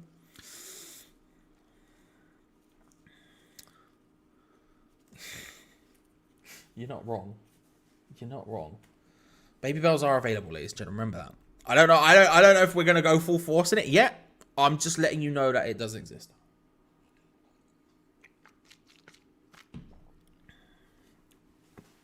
Paqueta tried to turn and play the ball forwards. Ben Rama was on the run. Couldn't quite get away from the Leicester player, to be fair. Good interception from Declan Rice. Paqueta was a nice idea. Just a bit of miscommunication between him and Ben Rama, but he tackles it back instantly with a stab to Ben Rama, who's charging on the left-hand side. Cuts inside, tried to find Paqueta. Can't quite find it. Hooked away. Declan Rice. Unsuccessfully. Went for a big... tried to just play it in. Doesn't quite work. Paqueta can't get there, and the ball comes down to Declan Rice. It's always rising. And for some reason, in his head, he went, yeah, I'm going to bang this in. even though he never bangs him in. But hey, can't complain too much. It's gonna be a thing. It's gonna be a thing. Goal kick to Leicester.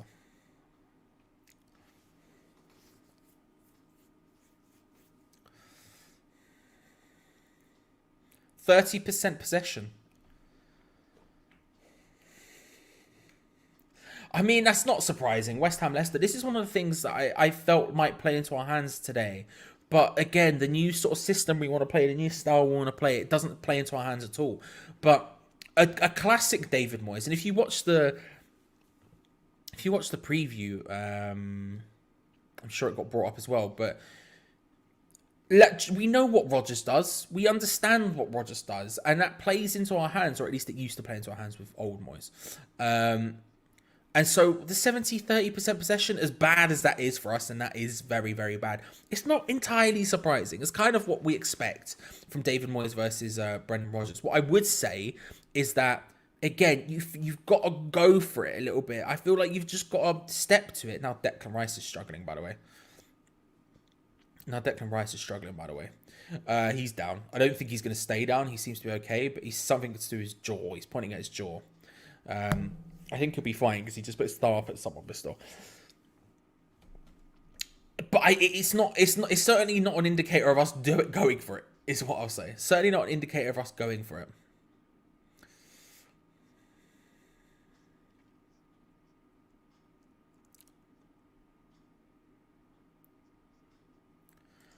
I'm not trying to put spin. I'm just sort of analysing it as it comes. I think it's one of those things, Robert, when you're doing a watch along like this, you just sort of have to hear it as it comes, right? So I look at it and I say, look, this is why it could be like this. I disagree with it. You know what I mean? It's not really an attempt to try and put a spin on it. It's just sort of talking about it. I don't really care either way. As I said, just to put this out here, right? Actually, they're going again. That's a really nice run forward. Amati, oh Jesus Christ, it's a good hit as well. Amati just picks up the ball and decided, I'm going to dribble past 8 players. Takes it past one, puts it into a... Who did he take? Takes it forward, goes right through Paqueta, who just sort of steps to him one way and he just goes the other. Wasn't difficult, and then he just sort of... I've never been that scared of Amati, but he hits an absolute pile driver from range, and it's a good save from Fabianski in the end. It's going to be a corner to... it's going to be corner. It's terrible. I'm not saying it's not terrible. I'm just giving you a reason why it could exist. That's all. I'm just giving you a reason why it could exist. I'll talk a little bit more in depth about it in a second, but it's going to be a corner to Leicester on the left-hand side. Maddison to take. Thankfully, his corner apparently is as bad as ours, because that was god-awful. Leicester maintain possession of the ball, but they've punted it all the way back to the halfway line in a very awkward fashion. Skamaka's chasing it up. Doesn't quite get that. Here's what I'll say about the whole thing. And I'm sure if they score more, this is going to keep coming up. So I probably shouldn't say it because it's just going to keep coming up. So there's no point going on about it, right? Leicester are passing it around at the back now, so now's the time to say it. If you are Moyes out, is that Maddison? I think Maddison's down. What a fun game. And West Ham have played on, which I disagree with, but still. Looking for Cresswell on the underlap, doesn't quite happen, and it's going to be a... It's going to be a throw-in as Leicester play it out because Maddison is down. Ryan, thank you very much for the 179. It's an absolutely perfect excuse to talk about it. While Maddison is down as well, Rice goes over to console him. Right, here's what I'll say. I am not currently Moyes out. But if you are Moyes out, I probably agree with absolutely every single thing you say. Because I have been for a long time. People who have watched the watch along since the beginning, people who know me personally in the chat, you'll know I don't like David Moyes. I never really have, and I don't suspect I ever really will. I don't particularly like the way he plays football. I don't particularly like a lot of the ways he's stubborn. I don't particularly like a lot of things about... I don't like the way he just lies in press conferences. People are like, he's playing mind games. He's tricking the opposition. No, but he's just a liar. That's what it is. It just is what it is, right? The thing is... The reason I'm not Moyes out is because he proved me wrong on certain things. When he came back, I was like, this is a recipe for disaster. It's going to go very badly. We're probably going to, have a relegation battle on our hands. And a lot of that played out to be. But then the last 2 seasons, he's shown that actually I think he's a relatively good coach. He can get the best out of certain players. He can put it in good positions. Also, to be fair with the Madison thing, he may be going down and just like a precautionary thing. They're 1-0 up. It's not the deepest situation in the world. So he can play for England, but we'll see what happens. He proved me wrong in certain ways, right? So then for me, I look at it and I go, well, all right, then I feel like he deserves a chance to prove me wrong again. You know? He did it before. He could potentially do it again. Now, if it was a different manager, if it was a manager who I felt like we had some chance of going down with, because I don't think we're going to go down. Pray it comes on for Madison, by the way. I don't think we have any chance of really going down under David Moyes. Then, to be honest with you, I probably would be a lot more gung-ho about it. But I don't think we're going to go down on him just because I think he's boringly consistent enough to make it work. And so, like, I think he deserves a chance to play with the players he bought, to try and transition the team, to try and get to where he wants the team to be clearly during the summer. I think he wants to play a 3 at the back. I think there wants to be a little bit... I'm not saying we're going to turn into flipping prime Pep Guardiola Barcelona tiki-taka madness, but I do think there is certainly a transition at play. I think he gets the chance... I think, for me, he deserves the chance to try and do that. But it's one of those situations where, again, if you are Moyes out, I cannot say that I disagree with a single thing you say, because I probably agree with it all, because again, I do not like the guy. Let me change the timer so it's actually accurate now. This stream seems to be stable. I say seems because the second it gets wrong again, then I have an excuse. How much time does he need? It's not about how much time. It's about having the opportunity to try and do that. He hasn't had that. He bought Skamaka. He bought Paqueta. Paqueta's been injured a bunch of times. He bought Carey. He's been injured a bunch of times. Again, this is his first Premier League game. Cornet disappeared off the map. All of these players he brought in, he's not really had the chance to gel them in and put them together. It's not a case of how much time. It's just about having that opportunity. I'm hoping that this break is the perfect thing. That's why I called it a second preseason earlier, right? Because all of a sudden you've got all of these players about. Some of them, obviously, the ones going to the World Cup, it's a bit of an issue. But in general, you're going to have a lot of players back. You're going to be able to just work on that. Work on it.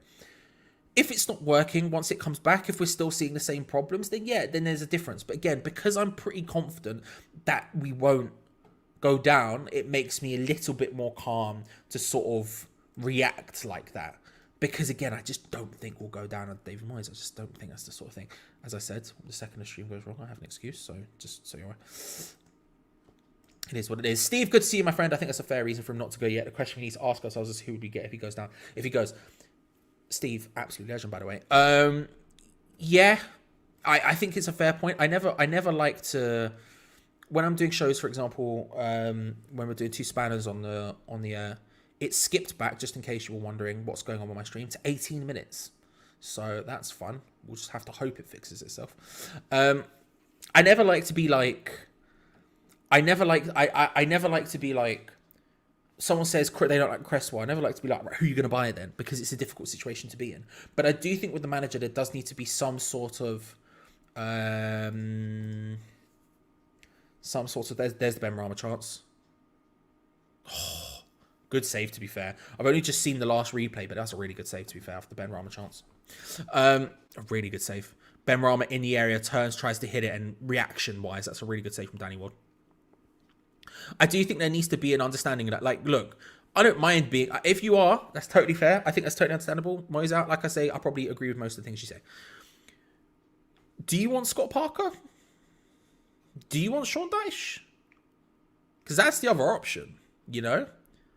I don't want it to be, but it is. It'll be... I'm relatively confident if Moyes went, it would be Parker, it would be Dyche, or it would be Benitez. I'm relatively confident it would be one of those. West Ham free kick on the halfway line. Declan Rice to take it. Nothing deep, just a short free kick. Gerd and Dawson, it's a beautiful thing at the back. Like, for me, Benitez is the one I would probably take out of all of them, but the truth is like, they're the realistic options. This is the thing. So this Skamaka, it's not just a little bit over it. Nice idea though, nice idea. This idea, not Tuchel, Poch, I want Poch. Listen, if the opportunity was there for Poch or Tuchel, obviously I would take it, but neither of them are realistic for us. I'm very Poch and Tuchel have their pick of practically any Champions League club they want. They won't come to West Ham. They just won't. I'm very confident in that fact. Very confident. I might be wrong, but I'm very confident. Thomas Frank, another person who I would love. I love Thomas Frank. I think what he's done with Brentford, a beautiful thing. I think he's such a good manager, such a good coach. I would be concerned about the setup around him in terms of recruitment. I don't think our recruitment's there yet. I think Newman's getting there, but I don't know if it's there yet.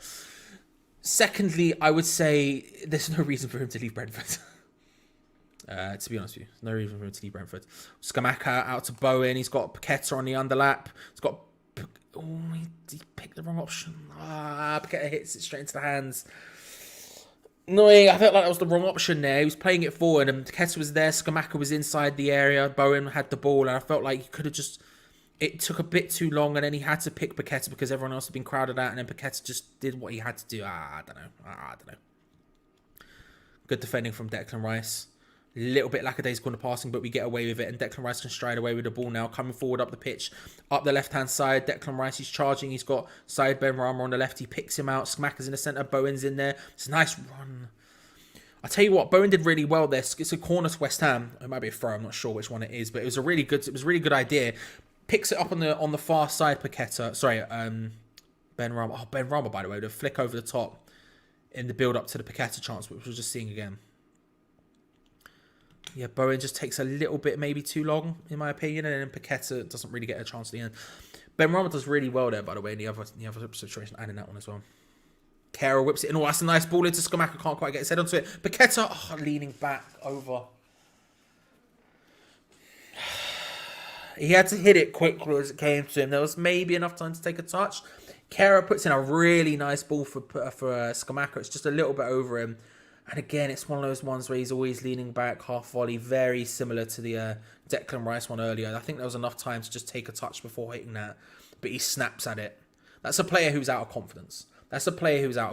You know.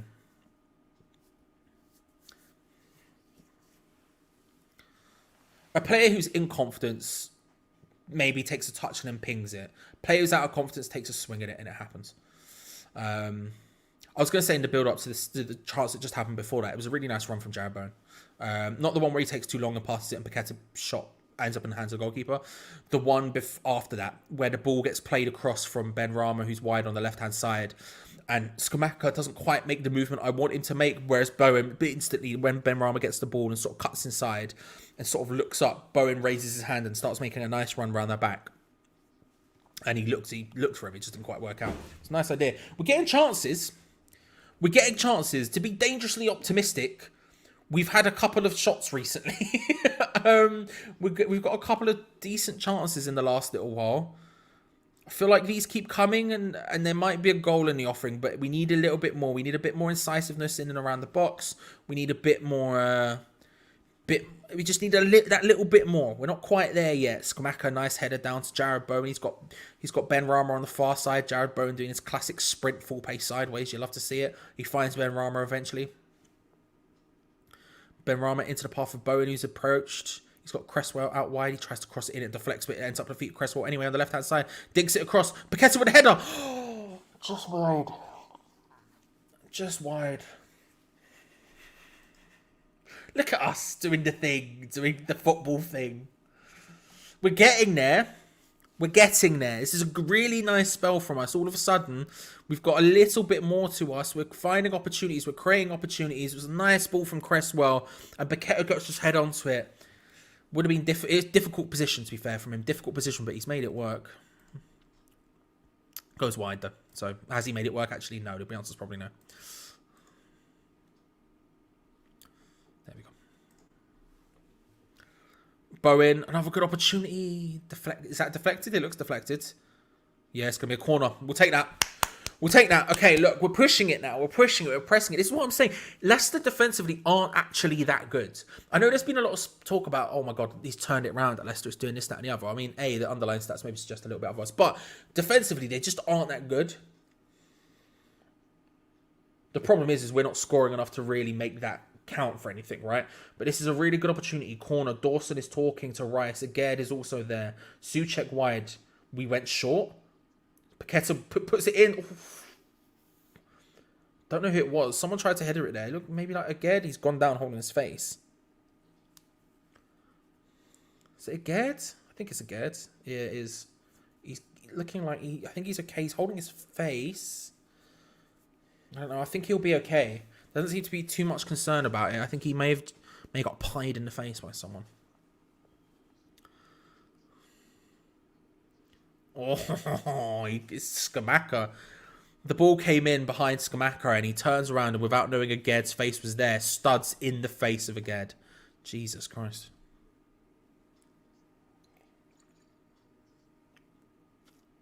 Stress.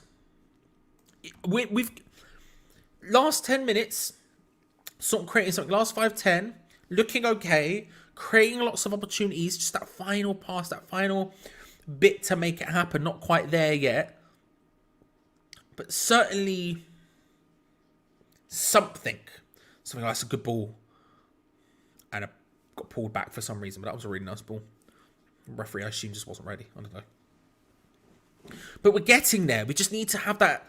It's that final pass that's been eluding us for a long time this season. Even the games that we've played well, it feels like there's always that little final bit that's just missing to make it happen, you know? Which is frustrating as all hell. Gerd on the ball. He's fine, by the way, if you're wondering. He just got kicked in the face. But he seems to be okay, thankfully. Benrahma with one of the more unnecessary flicks over the defender's head I've ever seen in my life. Took him the wrong way, but still, that's a really nice ball from Cresswell into the path of Bowen. Scamacca's there. Paqueta's there. Made back to Thomas Souček. It's 1-1. Thomas Souček with the goal. Big boy finish. No, he's offside. No. Oh, the ball from Cresswell, so nice. It's Jared Bowen who's offside. That's what it is. The ball from Cresswell to Jared Bowen, which was beautiful, but he was offside. Pulled back, and that's such a good finish from Thomas Souček as well.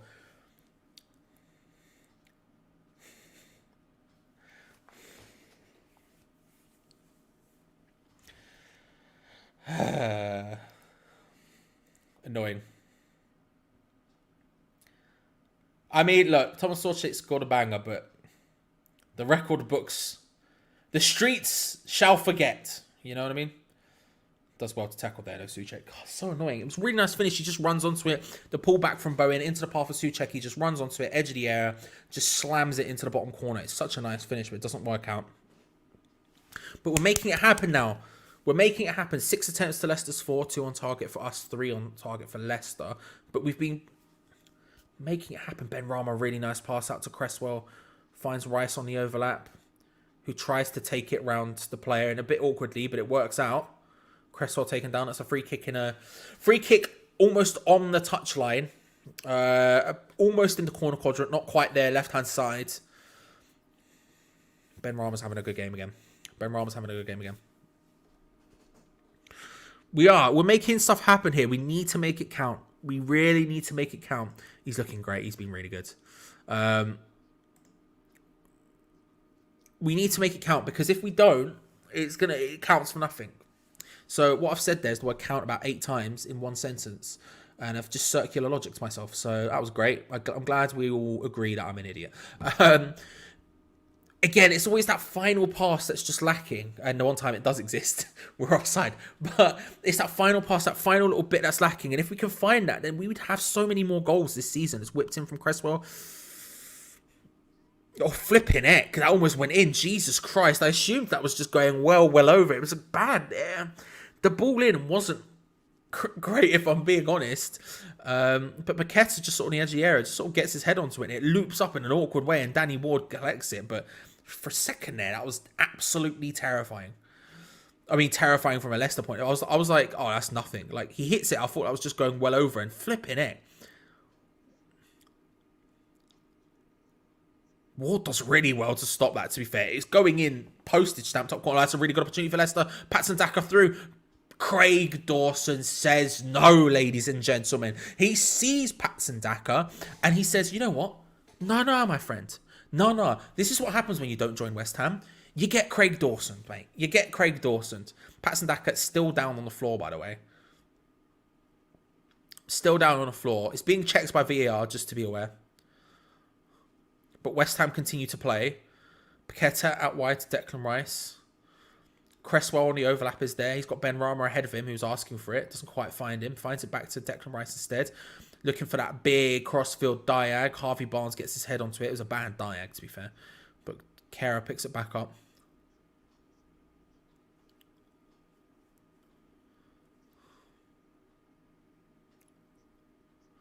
Ball in, and it's cleared away from Danny Ward, who ends up kicking it out very angrily. The ball gets played in.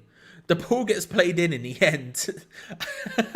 And Danny Ward, instead of just picking it up, just absolutely hoofs it out of the pitch because Daka is still down at the other end of the pitch. It should be a pen. It should be a pen. I'm not going to lie. I've just seen a replay. Craig Dawson dives in, his studs up. He does hit his ankle first before getting a touch on the ball. He gets a touch on the ball the second time, but he completely hits his ankles first. That's a pen. That's as pen as days long. Referee's going across the VAR screen now. That just is a penalty. I don't think he needs to look at that more than 3 times. That's a pen.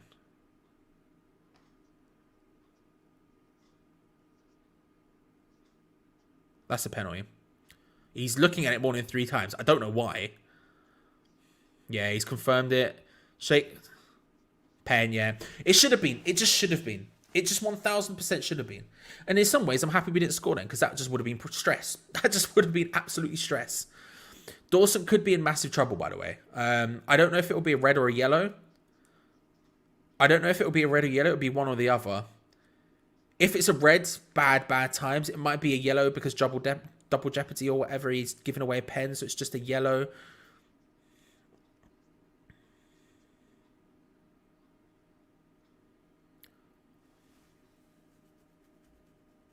It's 1000%. There's literally... I'm not looking at chat because I know you'll be ahead of me, so you'll know if it's a... Yeah, yellow card for Craig Dawson. Yellow card for Craig Dawson. And it's a penalty. I'm not looking at chat because I know obviously you'll be ahead of me. You would suspect this will be 2-0? It's a bad challenge from Craig Dawson. It's a bad challenge. You can't really act like it's anything different. I love him. I love him dearly. Unconditionally, some would say. But it was a bad challenge. Just awkward and stupid and not clumsy and just bad. Just bad, you know. Yuri Tillemans to take it. Up against Fabianski. Fabianski widely thought of as a better saver than... better goalkeeper... penalty saver, sorry. Than Areola. Somehow. I don't really know why. But... maybe that'll help. But I don't know what Tillemans' penalty record's like, but I would suspect it's pretty good. Man can strike a ball. Referee sets someone up. Yuri Tillemans to take it. Please don't go in. This would be beautiful if it didn't. I can't lie. Oh, he saved it. Come on, Fabianski. Let's go. You have pulled that one out of the bag. Tillemans steps up. I tell you what, it's not a bad penalty. It's not an all-time classic or anything, but it's not a bad penalty. He hits it relatively far to one side, and Fabianski just guesses the right way, gets across and stops it. Come on, Fab. Let's go. Whipped into the box from the corner, resulting headed away. Come on, we can do this now. Let's get a goal before half-time. Declan Rice charging after it. Never going to get there. Let's try and get there. Let's go. Let's go. Oh, nice. Sure, if you're here. Big times.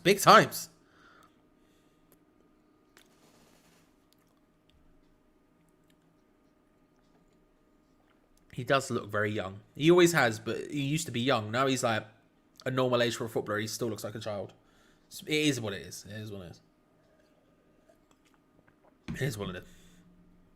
Come on, Fab. Let's go. Yeah, I was going to say that's the rules, right? It's like a double jeopardy thing. I don't really understand how it works. I just hear it being said and then act like I know. But that's the rules, right, Mr. Pardew? Is that if it's a pen, then it's a yellow card. Even though if that wasn't a pen, that would be a red. Because Jesus Christ, that was a bad tackle. I think it's a bit of a mad rule. But, you know, whatever. Good save from Fabianski. Let's go right now. We've got to use this opportunity. Souček battling for the ball, wins the header. Bowen climbed all over there. No free kick to West Ham. I think he thinks he should have one. Kehrer finds Paqueta in an awkward position, but he does well to recycle possession out to Benrahma. You've got Cresswell on the underlap, goes ahead of him. Laid short to Aaron Cresswell on the left-hand side. He finds Paqueta, maybe a hint of offside there, but it's pulled across. Just above everyone. Scamacca attacked it well. Souček was at the back post. I think it's who he was aiming for, but it was just above everyone. So quite work out.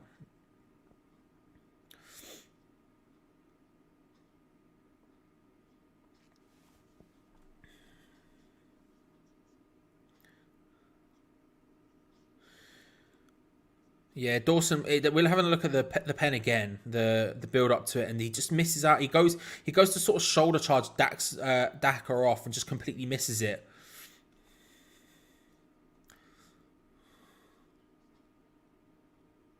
There's a lot of players going down this game. Jared Bowen among them. He's now holding his leg. I'm hoping he's okay. He looks more in pain this time than the last time when the Leeds player scrambled over him and he held his head until the ball came relatively close and then he was sprinting again.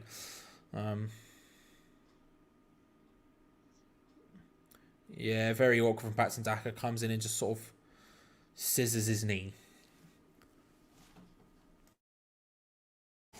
Bless me. Bless me again. I managed to hit the mute button twice though. I'm quite proud of that. Oh, that hurt. That hurt. Scamacca! Oh, ball came across and he almost got the control and turned there. Kehrer now picks up the ball, lays it short to Cresswell. Nice forward pass looking for Rice, but it's a little bit wayward. And now they can counter-attack here, and Leicester are dangerous in this situation. Daka flying forward. He's got Harvey Barnes, but there are so many West Ham players, and the ball from Daka towards Harvey Barnes gets nowhere, and it's going to be thrown. 4 added minutes of extra time, of stoppage time. The ball got played across there. It was a really, just a poor ball from Cresswell. Can't quite get onto the end of it, Rice, and then all of a sudden they can counter-attack. But look how fast the West Ham players get back. Souček, Aged. Who's that? Right, they all just came steaming back. There was like two Leicester players on the counter attack and like 7 West Ham, but 5 or 6, except for 7, it's probably 6 West Ham players there. Here, I know it's rare for me. It's rare for me. Thank you, John. Thank you. It's rare for me. Yeah, there is a big restlessness about it. A very big restlessness about it. The football is obviously not on in the UK because it's a Saturday 3 p.m. kickoff, and that's against the rules for some reason. But in America, it's on Peacock, which is how I'm watching. But if you are looking for a way to watch the game, I would highly recommend you check out the Discord. Also, VIP box or footy pass and stuff like that. Obviously, ad block, VPNs, all that good stuff, use them. Obviously.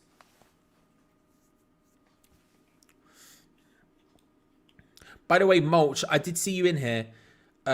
Mulch Mate, who is a regular watcher who's in the chat, was the person who made that animation, and I'm always incredibly grateful for. 1, because it's better than anything I've ever made in my entire life, probably. But I definitely couldn't make something that good. And 2, because they just did it and didn't even know. It was just very kind of them to allow me to use it and stuff. So thank you very much, Mulch Mate, if you're here. I saw you in here earlier. If you're still here, thank you, bro. Headed forward. Looking for Daka. Good hook away from Kehrer.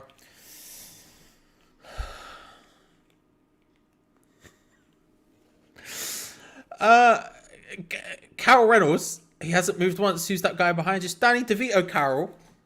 Where's the button? Hang on. Stanley DeVito Carroll. You know, he just keeps an eye out. You know, he just looks in that sort of general area in case of attackers. In case of attackers. Hello, by the way, you're right.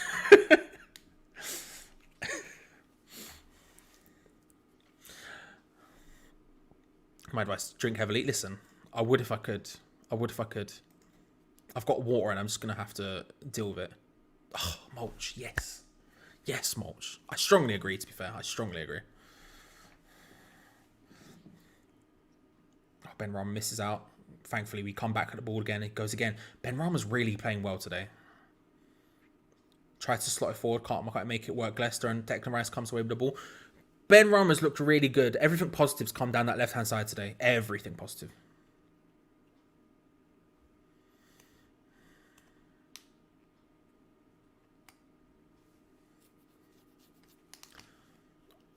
Skamaka battling with face for it, and wins a throw, and we'll be taking that. We'll be taking that.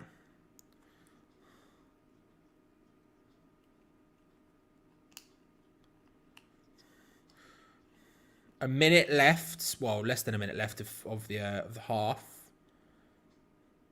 It's not been a bad half from us. I've got to be honest about it. Obviously, it's had some significant down points, and Leicester should be 2-0 up. But we've had some really good opportunities. It's not been as abjectly awful. That's a nice header from Bowen, who does really well. Finds Skamaka. Ends up playing his way across to the left-hand side. Rice. Paqueta. Rice is carried on his run. Couldn't quite find him. People are going to get frustrated by Paqueta. People already are, but you can hear it. It's going to happen. That's a really nice ball for Harvey Barnes, to be fair, but Kara's all over him there. Good defending. Good defending, Kara. We'll take that. We'll take that. We'll take that. And there we go. The halftime whistle goes. It is West Ham United 0, Leicester City 1. Not ideal.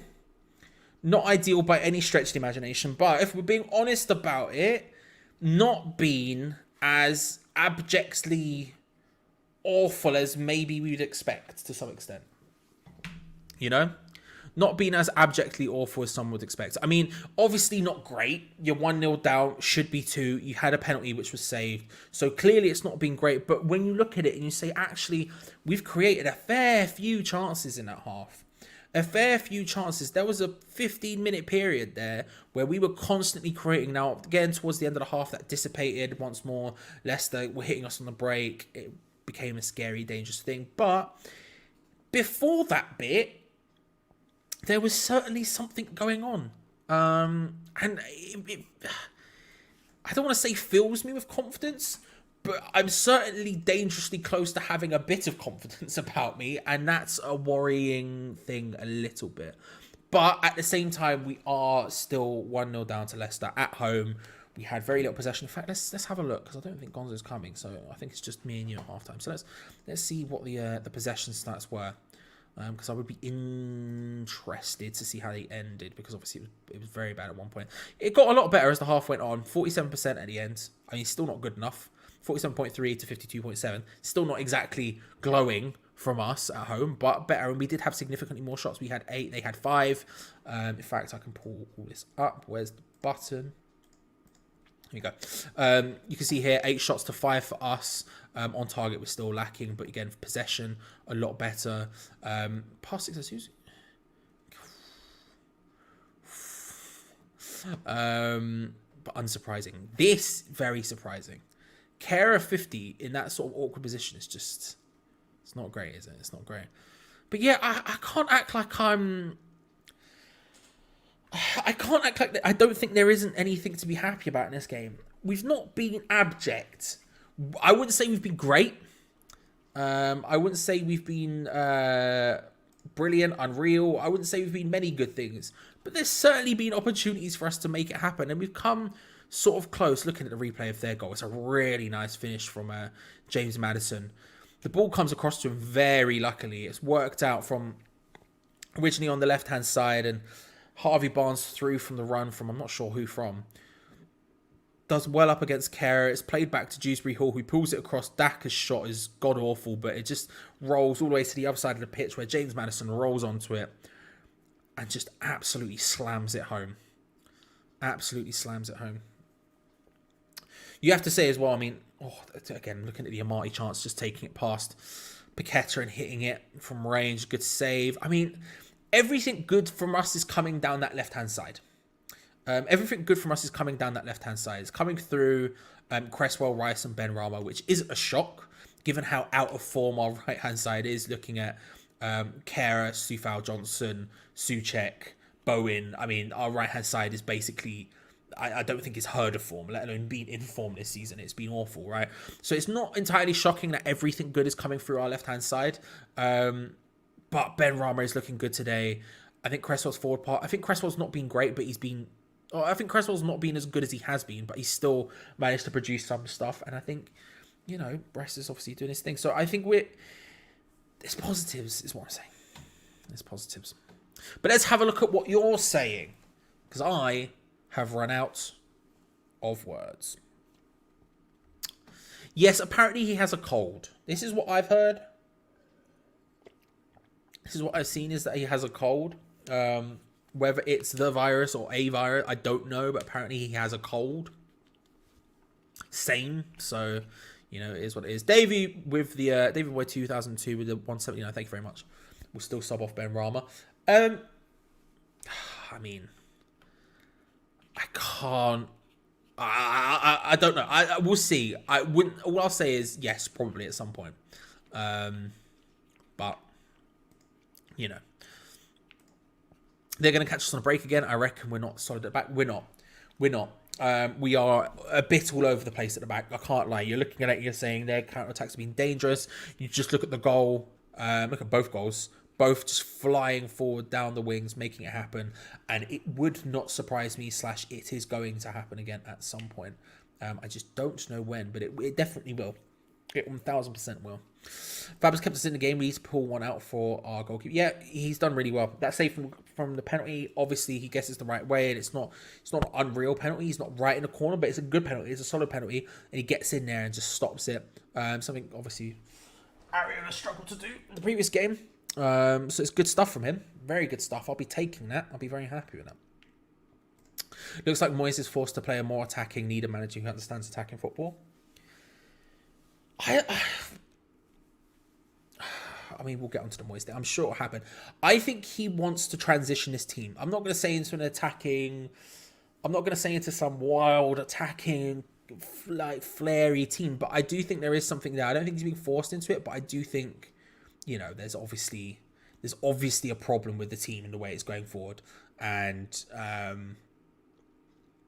yeah, I don't know. I'm sure this is going to keep coming up, and I'm sure we'll have to make endless videos on it during the World Cup when there's nothing going on. Predictably shocking. I don't think it's been that bad, Judas, but you're not wrong. Weak is probably, as Sofian says. I probably disagree. I probably agree with that.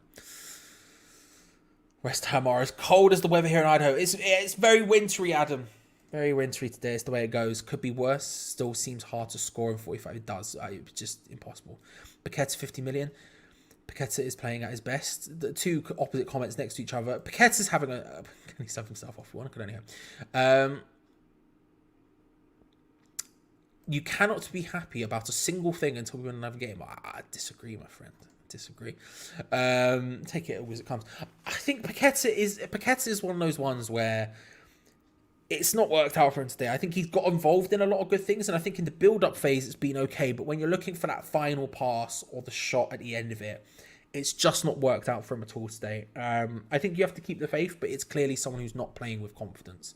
The shot where he turns around and hits it, he's always leaning back, where he probably should have taken a shot before to steady himself, so taken a touch to steady himself before shooting, is a great example of someone who just doesn't have the confidence to be hitting it like that, right? And it's you see it in the way he plays. In the build-up phase, it's not too bad, but when it gets to that final third and you're looking for that final incisive pass, that final shot, it's just not worked out for him today. I'm very, very confident it will come eventually, but just not yet. Just not yet.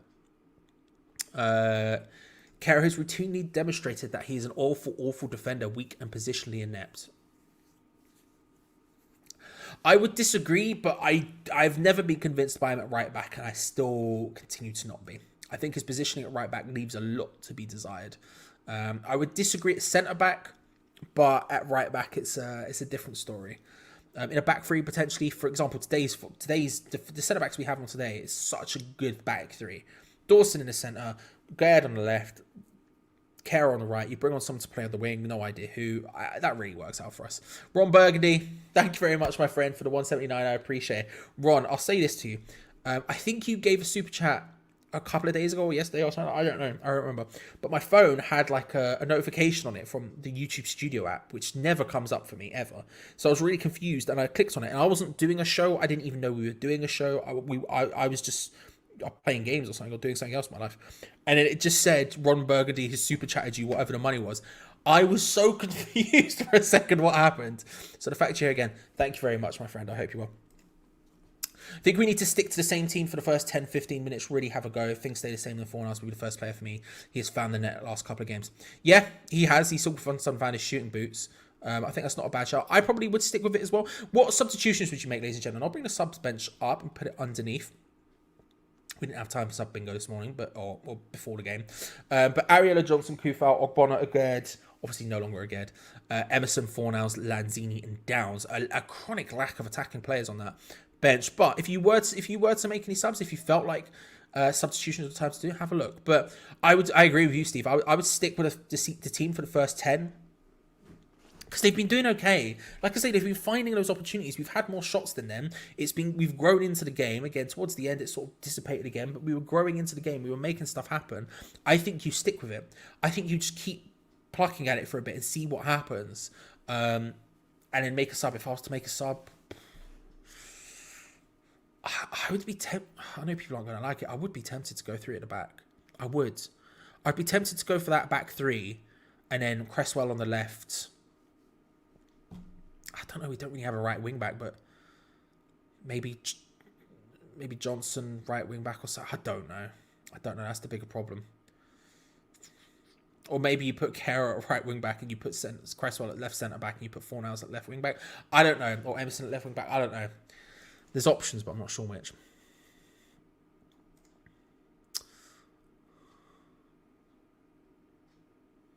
Sorry, there's videos of on Peacock Antonio playing.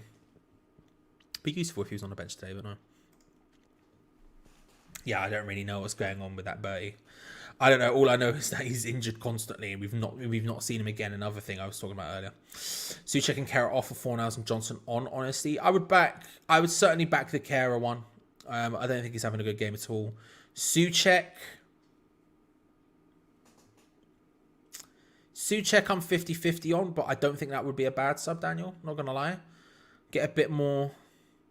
I don't think the passing midfield's an issue, but yeah, maybe, yeah. Big Mac on Paqueta struggling to connect passes. Benny is the glue creating the chances. I agree. I think Benny's playing great today. I think Benny's having a really good game. What was Dawson thinking? I just think he was last-ditch challenge, and he just get my foot as close to it as possible. Completely takes out the player. Again, I would have been surprised. So very surprised if that wasn't a penalty. Moyes needs to start something. Moyes needs something from this game. The discontent is growing. Sorry, Adi. I completely struggled to read that out for some reason. Yeah, I agree. Like I say, unless we get absolutely battered today, I don't think he's going. I don't think he's going after this game. I just don't think it's going to happen. But the toxicity and the difficulty is growing. I think last game when you saw Benrahma getting booed when he came off, and then booing Benrahma coming off and cheering Souček coming off is a huge indicator of that. Personally, I hate that sort of stuff. It's not something I would ever do. But I think it is quite a useful indicator of the general vibe of the fan base, and the general vibe of the fan base is very negative right now. And I think we'll see. Moyes uses the Benrahma syndrome. Listen, he'll probably bring him off at some point anyway, isn't he? Kara made another mistake again. Yeah, he's not having a good game. I don't like him at right back. I don't. It's weird because sometimes he plays well there, but I get very concerned every time I see him in that position. Still, Moyes finds support in criticising Benrahma. It's becoming hateful stuff. The whole Benrahma thing is just an awkward situation in general, isn't it? This is getting depressing. Well, you know. It's West Ham, isn't it? Starting to genuinely worry about Paqueta. Everything he does is so tame. Yeah, it's not working out for him right now. He just isn't. His passing is just not coming out. I think, again, like I said, in the build-up phase is looking all right, but it's when it comes to that final pass, like I said, I think it's a guy out of form. I think the break's coming for the right time for Paqueta.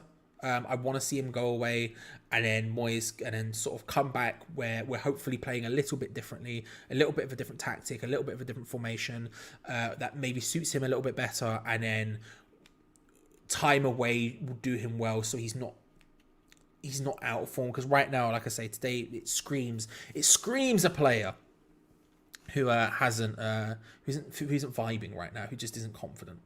Thank you all for joining, by the way. There's over 700 of you in here right now, so thank you very much for coming. We massively appreciate it. If you're only here for the halftime break, then that's very, very, very kind of you. Massively appreciate it. Make sure to subscribe while you're here and hit that bell notification button, because just because West Ham goes away and the World Cup comes around doesn't mean we're stopping. We'll be making videos all throughout the World Cup break, and then of course coming back, we're hitting December, January transfer window, all very exciting times. So if you haven't already, make sure to subscribe, because we've got tons of stuff coming in. Hey, why not check out patreon.com/chat. Link is in the description below, because we're putting in a heck of a lot of effort, and any patrons who are in this chat, do not say who the signing is. because obviously it's getting announced probably next week at some point. So do not say who the signing is, but we have made a massive signing for Hammers Chat specifically.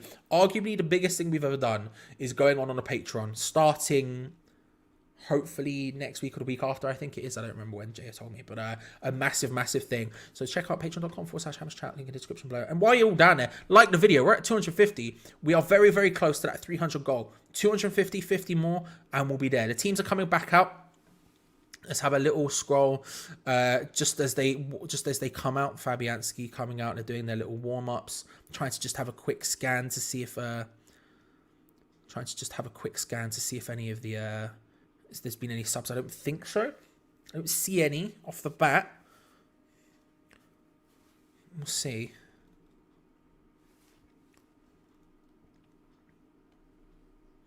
We are attacking better, but at the expense of our painfully exposed back four. I knew Penaltyansky was going to save it. He is good at that. He is good at it, Vinny, to be fair. He is very good at it.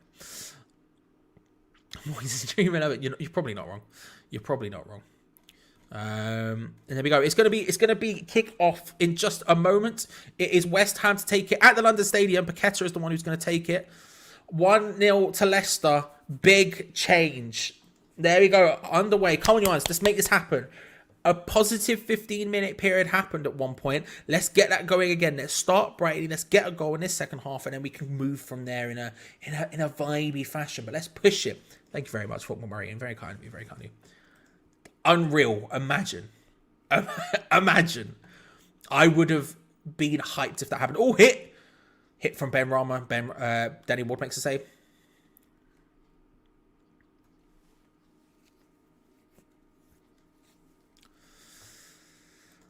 I don't think so, Jack. I'll be honest with you. I don't think so. It doesn't matter whether Moyes stays or not. I don't think so.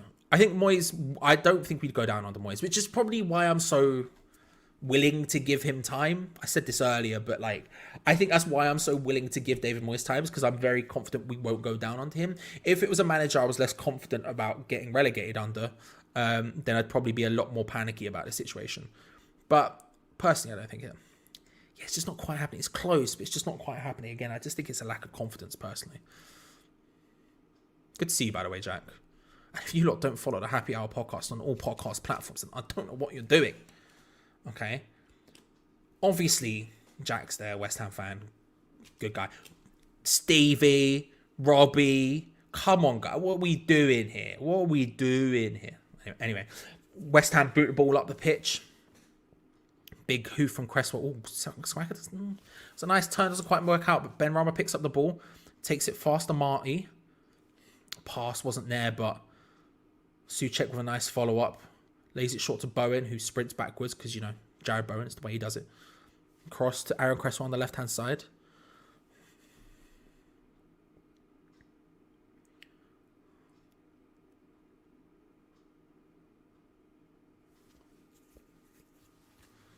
Good. Souček passing it around. Foul against Souček there. Awkward pass into the path of Thomas Souček, who then takes a bad touch. And Dako's just there, and it's awkward from Thomas Souček.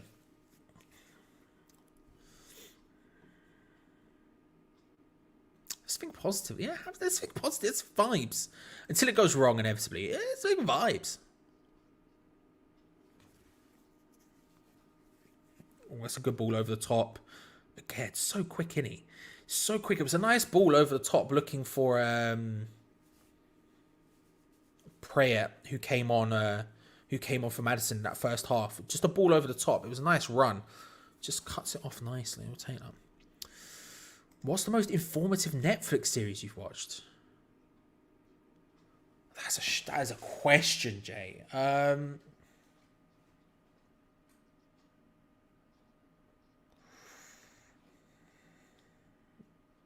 I don't know. What's that Prison? That Prison was quite good. The documentary that he's been on Jack's podcast a bunch of times. Raphael Rowe done it. What's it called? What's Most Dangerous Prison Site? That's pretty good. I don't know. That's a great question.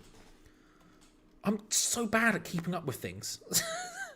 It's Game of Thrones. I don't know. I'm so bad at keeping up with things. Made sure it was a nice 1-2 from Leicester, but a bit overhit, and the ball comes in and eventually collected by Fabianski. Calmly done.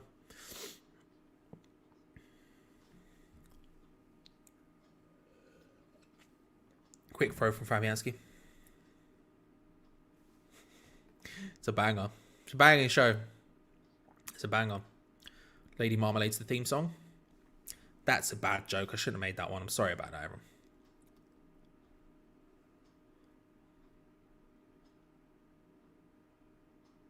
Ball over the top from Dawson. Looking towards Jarrod Bowen. He's not been bad today. I think his movement's been alright. I think Jarrod Bowen, nowhere near his best, obviously, but I don't think he's been too bad today. To be fair, I think attacking wise, right? I don't think we're committing maybe enough, but I think we've been okay. Ben Rama's been good. I think Bowen's been decent. I think Skamaka. God, Ben Rama does really well. To keep possession of the ball, does well. Plays it out nicely towards Bowen. He's got Skamaka in the centre alongside Paqueta. He takes on the defender, takes it past him. We'll take a corner. Look, we'll take the corner. We'll take the corner from it.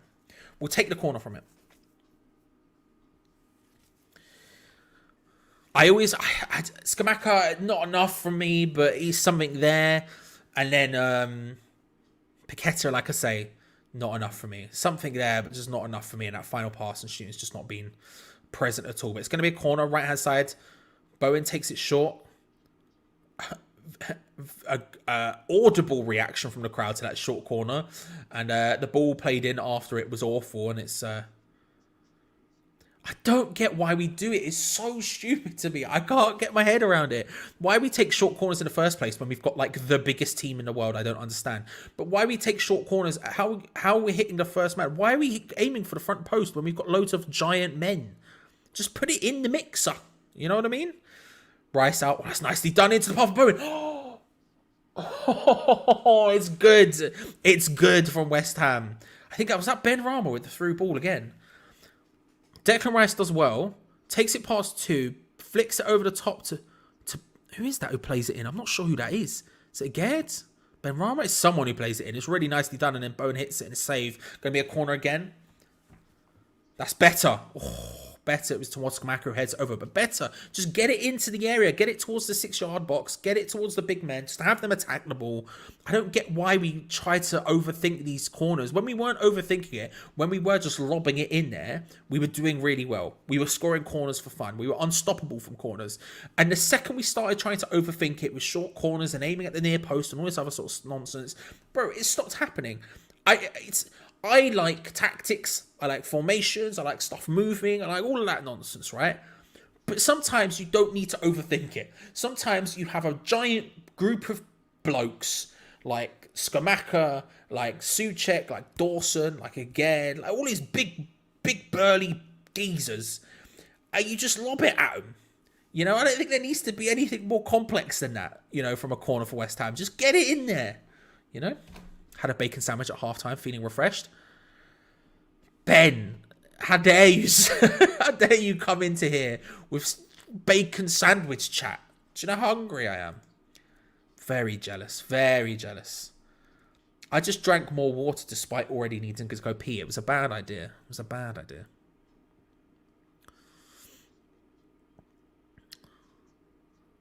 Leicester are making their move. Indeed, he's going to be coming on. Be interested to see who for.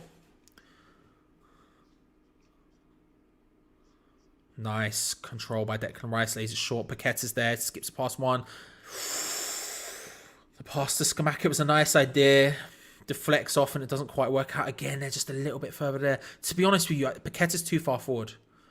Paqueta's too far forward for me. He needs to be a little bit deeper. And I know we need to attack. We need to go for it. But I think if you're looking at the 4 attackers, those being Paqueta, Skamaka, Ben Rama and Bowen, you want Ben Rama and Bowen further forward, and you want Paqueta a little bit deeper just to be able to control it. That's a nice ball from Declan Rice over the top.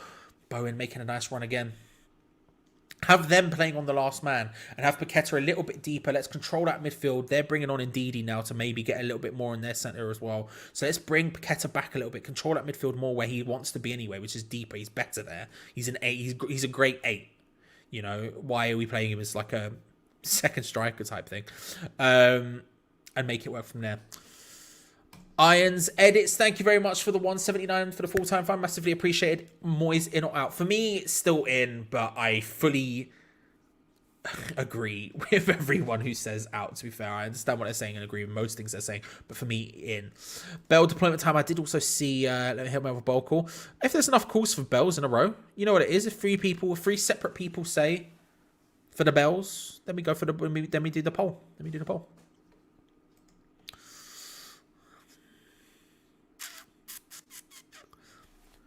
Tillerman's coming off for Ndidi.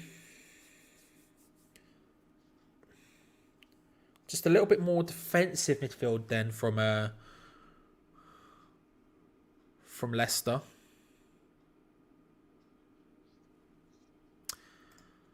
Loopy Dog Life, you can have a shout out. Loopy Dog Life, how are you, my friend? I hope you are. I hope you're having a good day.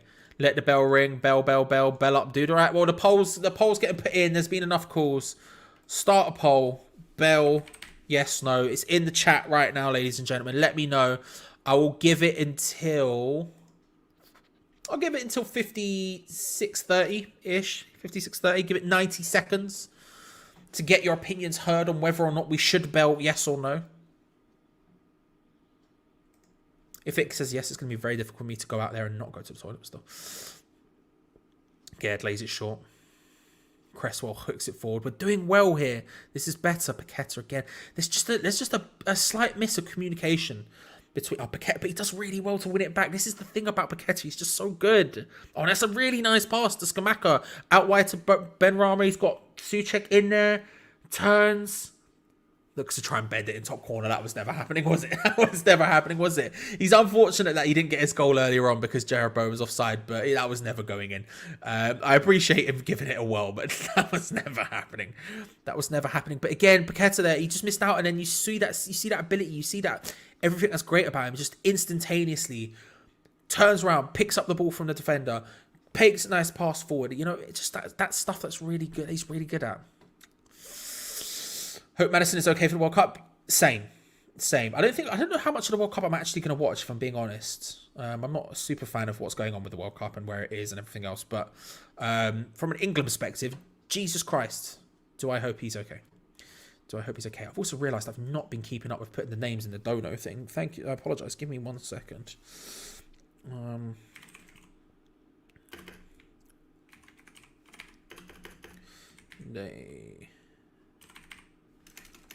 I think there's been enough to go for a second line again as well.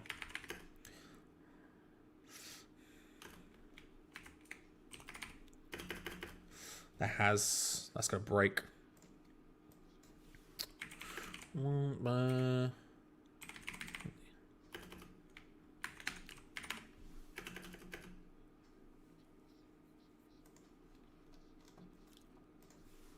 Thank you very much, by the way, Iron Z. It's just very kind of you for the double. You don't have to at all. It's very kind. Thank you very much for the 179 twice. Helps us massively, especially during the World Cup, where obviously everything's going to go a bit beat-on for a couple of months. Still. But thank you very much currently to Iron Edits, Ron Burgundy, of course, Davey Boy, Ryan, Davey Boy again, Sable Team, Ethan twice, and GP. Very kind of you all. Very kind of you all. Nice ball across from Paqueta again to Kera, takes it inwards. Awkward pass to Thomas Souček. The ball in was actually pretty flipping good. That cross was actually way better than you would expect from Thomas Souček. The ball to him from Kera was just all kinds of awkward. Just no real communication between them.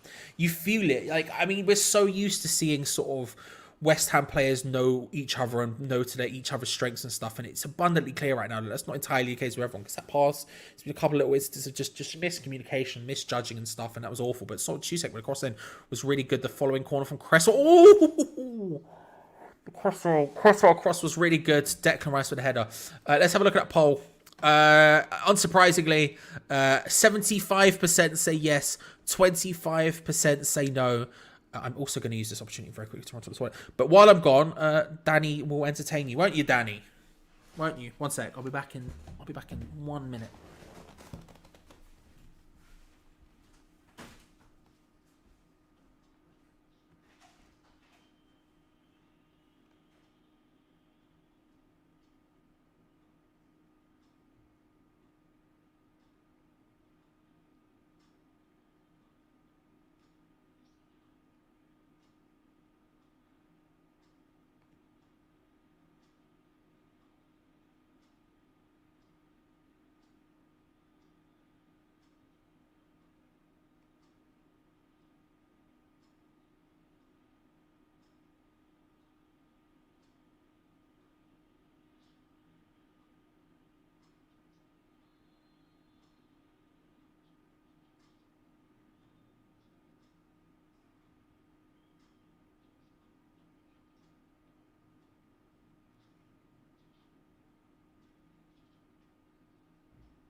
Got it.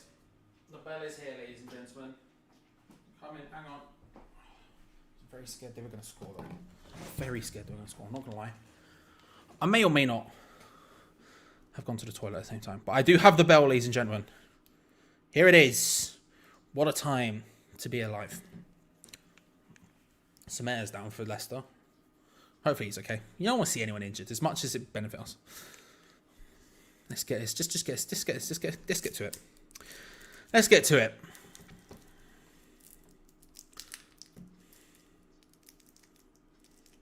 Iron Edits, again, thank you very much for the super stick. It's very kind of you, my friend. You don't have to be getting involved at all, but thank you very much. It's very kind of you. With the wow. I'll lob your name in the thing in a second. Just trying to, there we go. I'm trying to open up a baby bell with one hand. There is one more baby bell available. If this one doesn't work and you feel like we need another baby bell or whatever, if you feel like a second baby bell is necessary, there is another baby bell necessary, all played into the box and nodded away, thankfully, from Kara. There may be a second one, but for now, ladies and gentlemen, we are in Belltown. Come, my lady, come, my lady. You're my baby bell. Sugar, baby. Is that how the song goes? Something like that. Someone's down there. I missed it because I was opening up a baby bell. There's going to be a card. There's a yellow card for Ndidi. If you want, there is a yellow card for Ndidi. Him and Bowen clash, both stretching out. Ndidi just a bit awkward. I do have like one. You know those little bottles of like Tropicana you can get with like a meal deal type thing. I have one of those in the fridge. So if you want oranges, I don't have actual orange, but I do have a Tropicana. I will just down it. You know. But anyway, bell, here we go, ladies and gentlemen. Seductively peeled as always for you. Come on now, you got you got traditions around here, you know. You got traditions and you got to live up to them.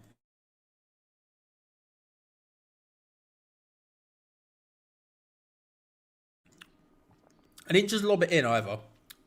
I thought a little bit, you know, because it's relatively early. I thought maybe a bit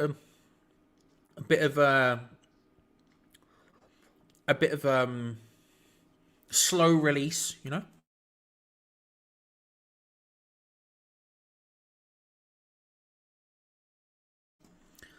I've emailed them, Luke. I'm trying to get a sponsorship. I want a Baby Bell sponsorship. At some point, I'm thinking about starting some sort of campaign. But I do want to get a Baby Bell sponsorship, even if it's just for one show. I feel like we could make it happen, you know? And imagine the scenes.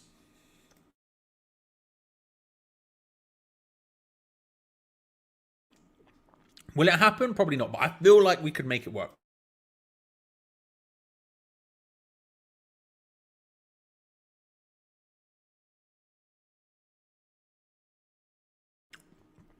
The bells are gone. The bells are gone. Solid work, HD. Solid work. Oh, nice control from Ben Rama. Really nice control from Ben Rama. Takes on the defender. That's really well. Pulls it across. That's such a good cross as well. Ben Rama, man. Looking really good. Just give the ball to Ben Rama. He'll make it happen. Declan Rice finds Bowen. It was a nice idea to try and find Skamaka. Doesn't quite work out. The bell has been consumed, ladies and gentlemen. Like I say, there is a second baby bell available if you want. There is also that orange juice I could just down. These are options we have. Let me know. Saved by the bell. How have I never thought of that before?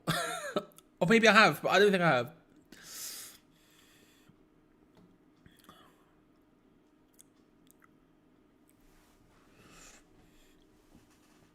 Fabianski, Dawson and Aguerd just playing it amongst themselves under pressure from Leicester here. Aguerd with a really nice, to be fair, it's a nice ball forward into Skamaka. He doesn't really have much option and to try and knock it out. See, Paqueta there, again, those positions. Paqueta's so good, just following up. Just one touch passing to Rice. And now Rice can steam forward. Finds Kera out wide on the right-hand side. The ball into Skamaka. Oh! The ball into Skamaka was good. It didn't quite work out. He couldn't quite get it, but it was nice. Again, just that little bit off. Just that little bit off. Paqueta does really well. First touch just to completely take the midfield of Leicester out of the game with the first touch pass. And Rice just more than happy to stream into that space. Forward. Finds Kera. And it's a good cross. It's just a little bit. Just a little bit ahead of Bowen and Skamaka. Just so close.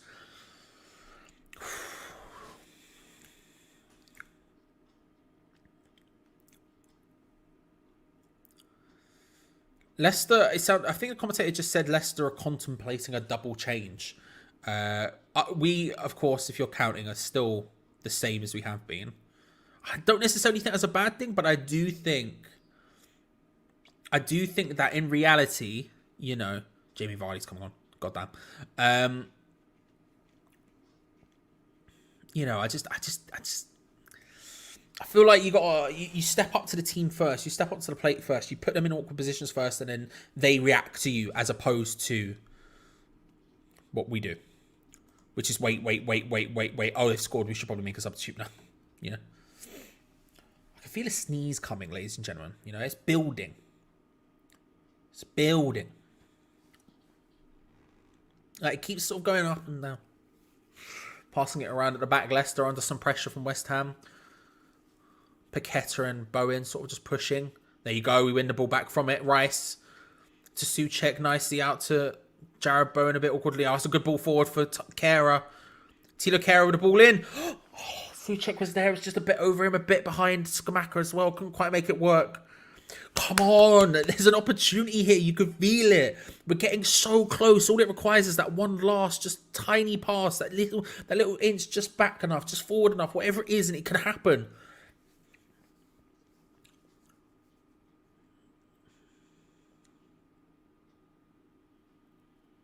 Kera loses out, and now this is a really good counter-attacking opportunity for Leicester.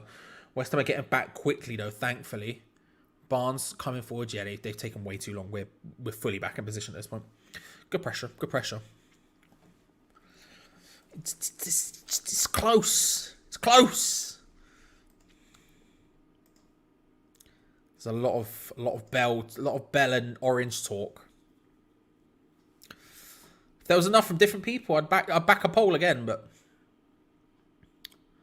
Kera getting all sorts of tangled up with someone, and there's loads of space for Leicester, but again, they are not committing the numbers like we do defensively. They flew forward there. It was such a great counter-attacking opportunity for Leicester. There was 3 of them forward, and then there was like 6 of us. That's a really nice ball. Oh, good tackle, Aaron Cresswell. Just says no. Pratt in the middle just lays it off to Castagna, who's coming into a good position. Souček really nice lay off to Ben Rama there, who gets fouled in the build-up, and that's going to be a free kick.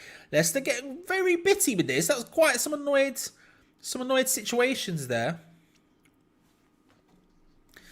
Down the orange juice. A triple substitution from Leicester, by the way.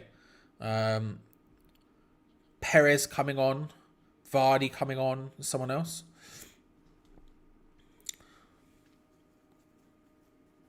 But yeah, maybe some more calls and I'll call it. But first thing, right, so Dewsbury Hall coming off initially for... Right, Dewsbury Hall, Patson Daka. Dewsbury Hall... I'm trying to figure out who the other guy was. Daka has come off. Dewsbury Hall's come off, and was it Sumer? I'm not sure. It was Sumer. Okay, I've got to have more confidence in myself. Daka, Dewsbury Hall, and Sumer have come off for Jamie Vardy, Iose Perez, and Mendy. I think we're doing okay, Lewis. Ball over the top again there for Skamaka, and Danny Ward's forced to come out and clear it. It's going to be a throw-in. We've been out-tacticked. What I've bought in 2 days. I think we've been all right, Lewis. I can't lie to you. It's just not quite.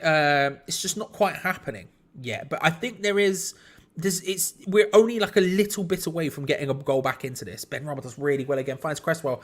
Nice cross into the box, but it's cleared away decently by Leicester. Then somehow that's a foul against Tilo Kehrer, apparently. He's livid about it. I don't understand it. But I think we're getting there, Lewis. Have we? It's a shame we conceded so early, because I think since then we've arguably been. I don't want to see the better team, but I feel wrong. I feel wrong even suggesting that we've been the better team. But realistically, Leicester haven't had a shot in a long time.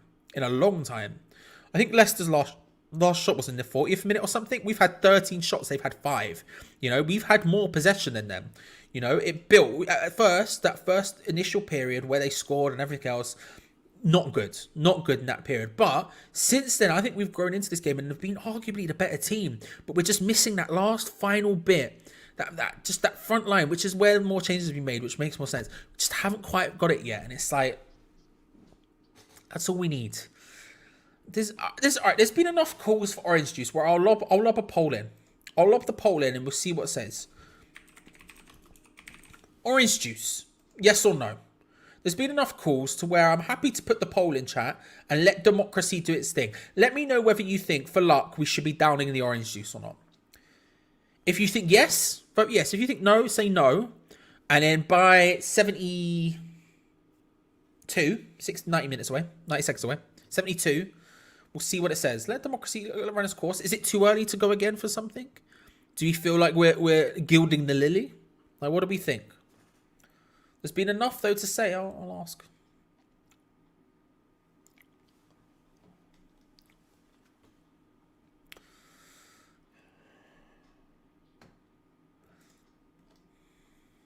Nice ball forward for Kamaka. Nice ball across. It's a little bit too floaty. The positioning, the direction of it was nice, but it was a bit too floaty from Skamaka. And now Leicester can counter-attack again. Again, we've got the numbers back, although it's maybe 4v4 right now. Hits it straight off the block. He ran in centrally and tried to take a shot there. I think it was Jamie Vardy, but... And now we can go again. Kehrer forward to Bowen, who's... Referee waves to play on, and this is a really good opportunity for Leicester. They've got the numbers here. It's a good hit. Save from Fabianski. Wasn't an unreal hit. It was a suitable hit. Mendy hits it very, very wide from Leicester. We'll be taking that.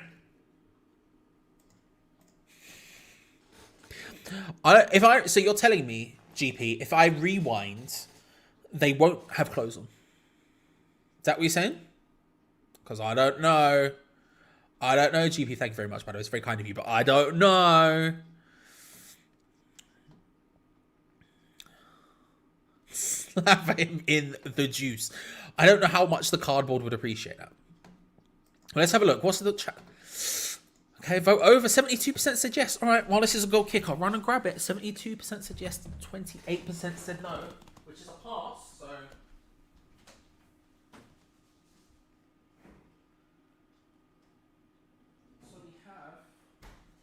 we have the Tropicana in a scary moment for us all.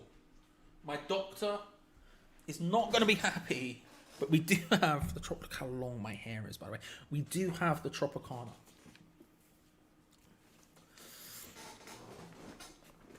Give it a shake for luck. Pablo Fornals is coming on. Ladies and gentlemen, we are going to make a sub. Here's the thing. I think Skamaka... Oh, Bukato through to Skamaka. Oh, God, couldn't quite get there.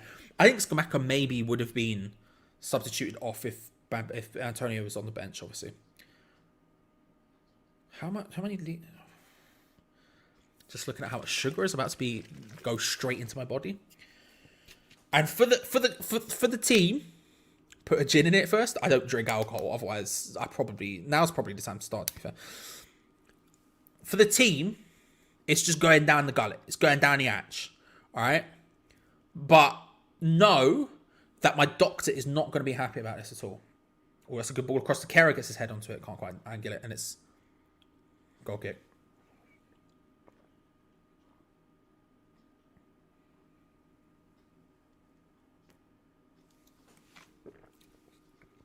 My teeth hurt.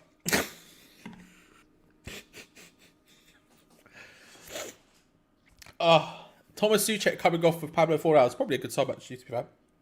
Oh. There we go, ladies and gentlemen. I just drank, in a split second, like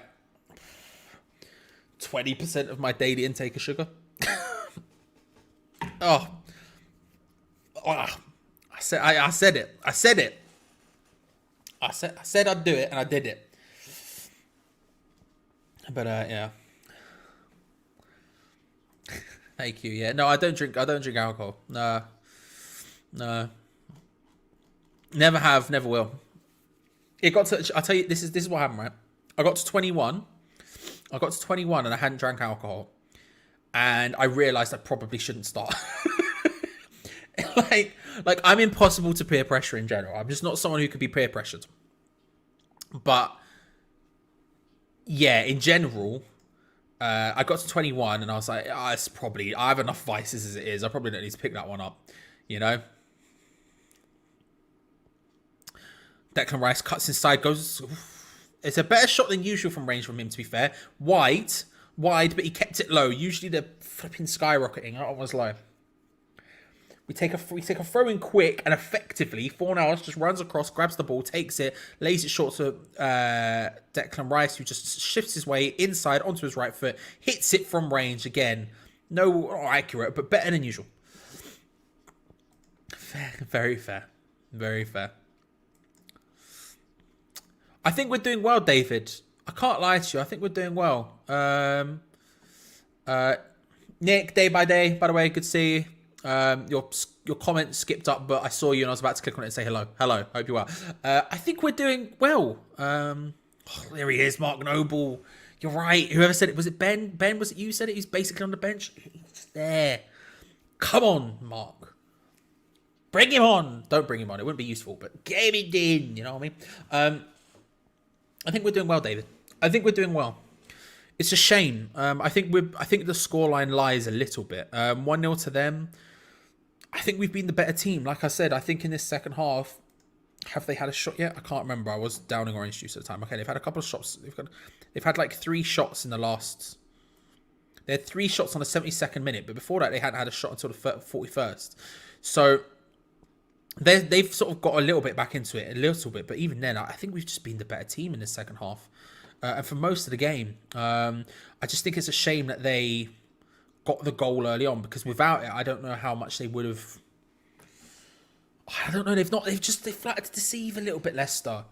Like defensively, we've not been good enough. I think that's very fair to say, and we obviously gave away a penalty as well, which was really well saved by Fabianski. But defensively, we've not been good enough. Attacking wise, we've not been good enough either. But we've been the better team. There are 2 sides here who are struggling this season, and I think that's quite clear. Fornals from Skamaka, nice nutmeg pass from Fornals into the path of Declan Rice, stabs it forward, looking for Ben Rama. Doesn't quite work out, but he intercepts it, and a nice layoff from Declan Rice. That really nice to Fornals. Crossfield diag doesn't work out. It was a nice idea, but cut out. Unlike the Rice one, which was too floaty, that was just too precise. Oh, that's a really nice ball through. Hit from Harvey Barnes. It's 2-0 Leicester. Oh, just as I was saying all that as well. Leicester's counter-attack has been their best thing today. And yet again, they've hit us with it. Their counter-attack has been good. And we have a...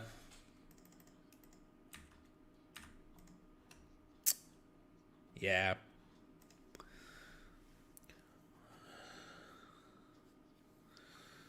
One pass into the path of Iosi Perez, who takes on Thomas Souček, and then before Thomas Souček can get there, plays a really nice ball through to Harvey Barnes. Such a nice ball. And again, it's just that knowledge of knowing exactly where he's going to be. And the ball, the reverse pass without even looking where he was is inch perfect. Harvey Barnes doesn't even have to break his stride. Aguerd can't get there. Aguerd can't get across to him because Harvey Barnes, before he even literally first touch, just slots it home. Game's over. We're not going to score two. We're not going to score two. I don't want to say it, but we're not going to score two. I thought one, we'd be able to get back into this. I thought if we could get a goal, we could get a draw out of this, and I think we would maybe be able to look at it realistically and be like, well, you know, maybe we've been a bit hard done by. We've been pretty good. There's been lots of opportunities for us. But realistically, we're not getting two. I just can't see it. I just can't see it.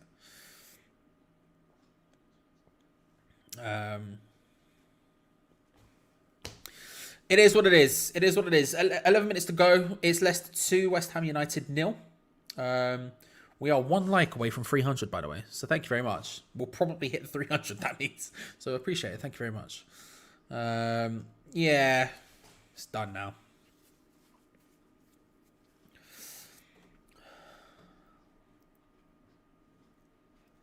That was a proper sucker punch. Yeah, they've done absolutely nothing. Yeah. It's difficult, man. It's difficult. I just feel...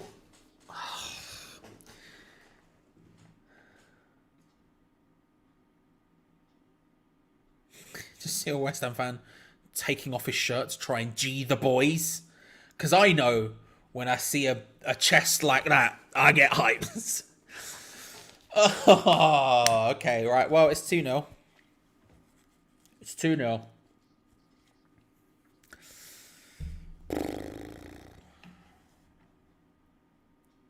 Look, we did all we can. We did the orange juice. We did the bell. We went in. We tried. A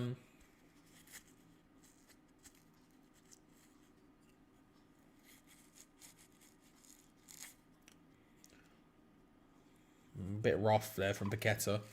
Bit rough from Paqueta, just diving and just stepping across Perez unnecessarily. Should he have a card, Paqueta?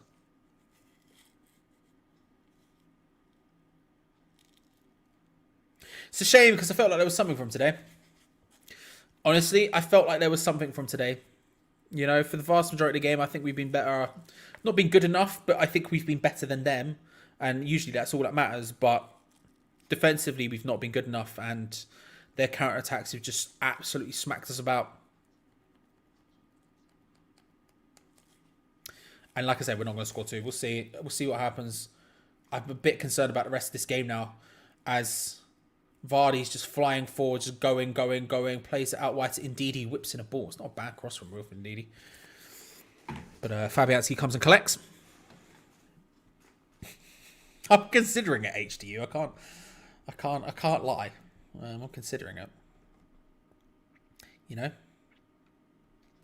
I should say, Hammers chat, don't endorse drinking like that. It was a joke. It was a joke. 322 likes. Thank you very much, everyone. That's very kind of you. Very kind of you. Ooh, it's a nice idea from Skamaka. Deflects. It's going to be a corner. Nice idea. Just flicked up and hit it.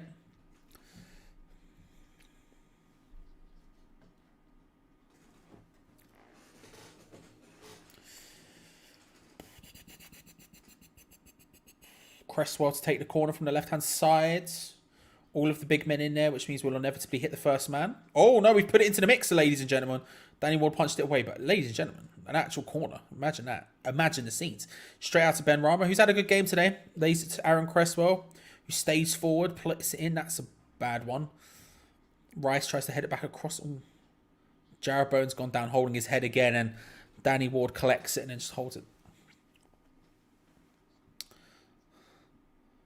Don't know what happened. It's nodded back towards from Bowen. Yeah, it's a clash of heads between Castagna and Bowen. Castagna, who's above Bowen, just gets up well, nods it. He doesn't even nod it away. It just sort of deflects off Bowen's head, but he sort of nods down into the top of Bowen's head. Is what it is. Is what it is. Jarrod Bowen will hopefully be fine. It's just one of those moments you're going to go for a bit, you know? It's a great question, Arthur. I somehow managed to avoid it, you know? I've somehow managed to avoid it. Drop the bottle, ladies and gentlemen. The bottle's been dropped. Michael, thank you very much. That's very kind with the $9.99. Thank you very much, Michael. That's very, very kind of you. Yeah, I've never left the game early, and I've never turned off a game early. I got very close. The Crystal Palace one, when they scored, or just before they scored, when Antonio gave the ball away, I was about to turn it off, and then I saw them score. So yeah, but you know, I'm a fool, Michael. I'm a fool. But thank you very much. It's very kind of you from the $9.99. Yeah, I can't act like I was super hyped about the idea of it, but you know, Michael Rosato. What a cool second name, by the way. I'm fully deep set until that moment. What a cool second name. But thank you very much for the $9.99. It's very kind of you. Massively, massively helps us out. So it's very kind of you. Jarrod Bowen, or Skamaka, sorry, trying to find his way through. 5 minutes left. 5 minutes left, and I kind of want the game to just be over at this point. Skamaka picks up a yellow card. He knows it is as well. He just nods his head as it happens. I got it with my feet. I'm very capable like that. Yeah, just trying to drag back. Indeed, he just hands all over him. It's a yellow card, at least. So yeah, easy yellow card.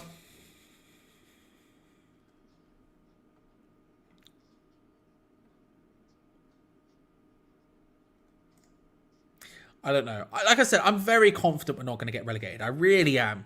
I know now's not the time to talk about it by any stretch of imagination. And I understand it's probably just going to piss the vast majority of you off, and I apologise. I don't mean to. I'm very confident of that fact. The Europa Conference League should be our priority. It's a huge opportunity for us to win a tournament. We're good enough to win that tournament. We're not playing well enough, but we're good enough to win that tournament. And I think if we can figure it out, second half of the season, mid-table plus a Europa Conference League win would be a massive achievement. Oh, really nice from Ben Rama. Flick over the top. Ben Rama has been by far and away our best player today, in my opinion. Like I say, I think out of the front four, Bowen's been okay as well, but Ben Rama has just been good. He's been really good. Rice does well. Ball in. Ooh, ball in was a bit awkward, but then he forces a save from Danny Ward in the end of it. It comes all the way across everyone. Rice shifts over to his right, past Jamie Vardy, plays it in, and Bowen can't get his head on it, and Danny Ward comes flying across it. To be honest with you, it probably didn't need to touch it, but still. Whipped in. Fies heads it away. Fies? Fast. Let's go with Fast. Fornals on the ball. Turns around, tries to play it forward. He's looking for a cross. It deflects. Shout for handball, but I think it hits. I think it is foot, to be honest. Awkward first touch from Vardian. Rice does well to pick it up from it. Paqueta out wide to Fornals with an awkward, bad cross. Completely mishit that one.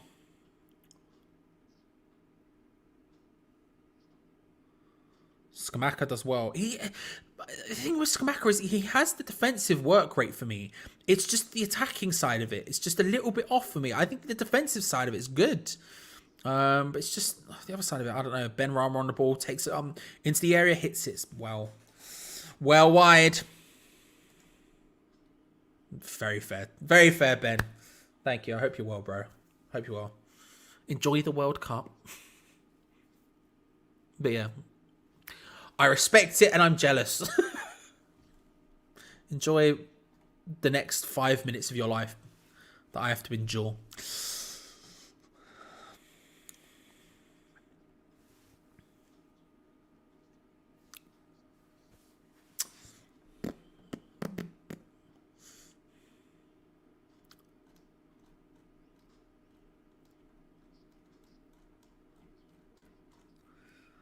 Yeah, the stadium is emptying out massively now. It is just a full-on exodus right now. You can see white seats everywhere they look.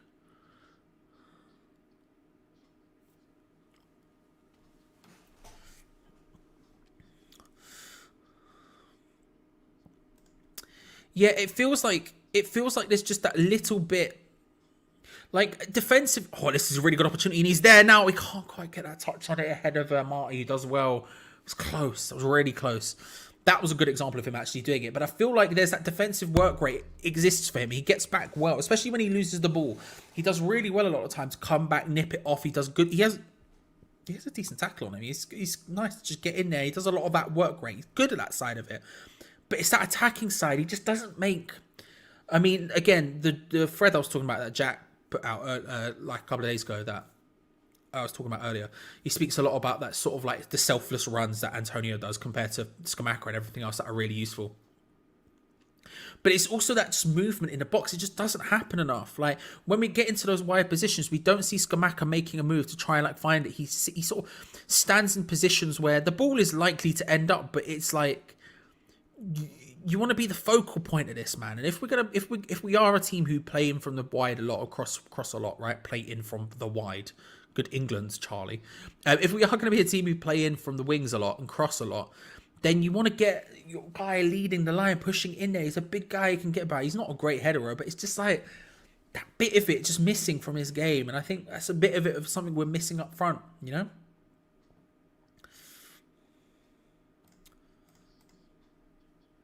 Because David Moyes is a boring enough manager to make it happen. That's the truth. That's the true answer, Dean. That's the true answer. That's the true answer. The fact there are still teams below us show that. It shows that. We've been abject, most people are saying, most of the season. I think we've been unlucky in a lot of games, but whatever. We are 4 minutes out of time. We are boringly defensive enough to make it happen. I'm not saying we'll do well. I'm not saying we're going to stay up and enjoy it. I'm not going to say we're going to stay up and play nice football. I would say we'd stay up and we would hate the football, but we would stay up. Like, that's the thing I'm saying. I'm not saying like we're going to love it. That's what I'm saying.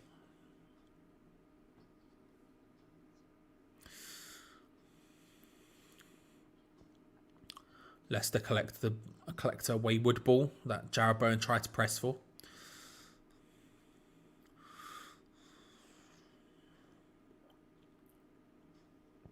Because again, I should be clear.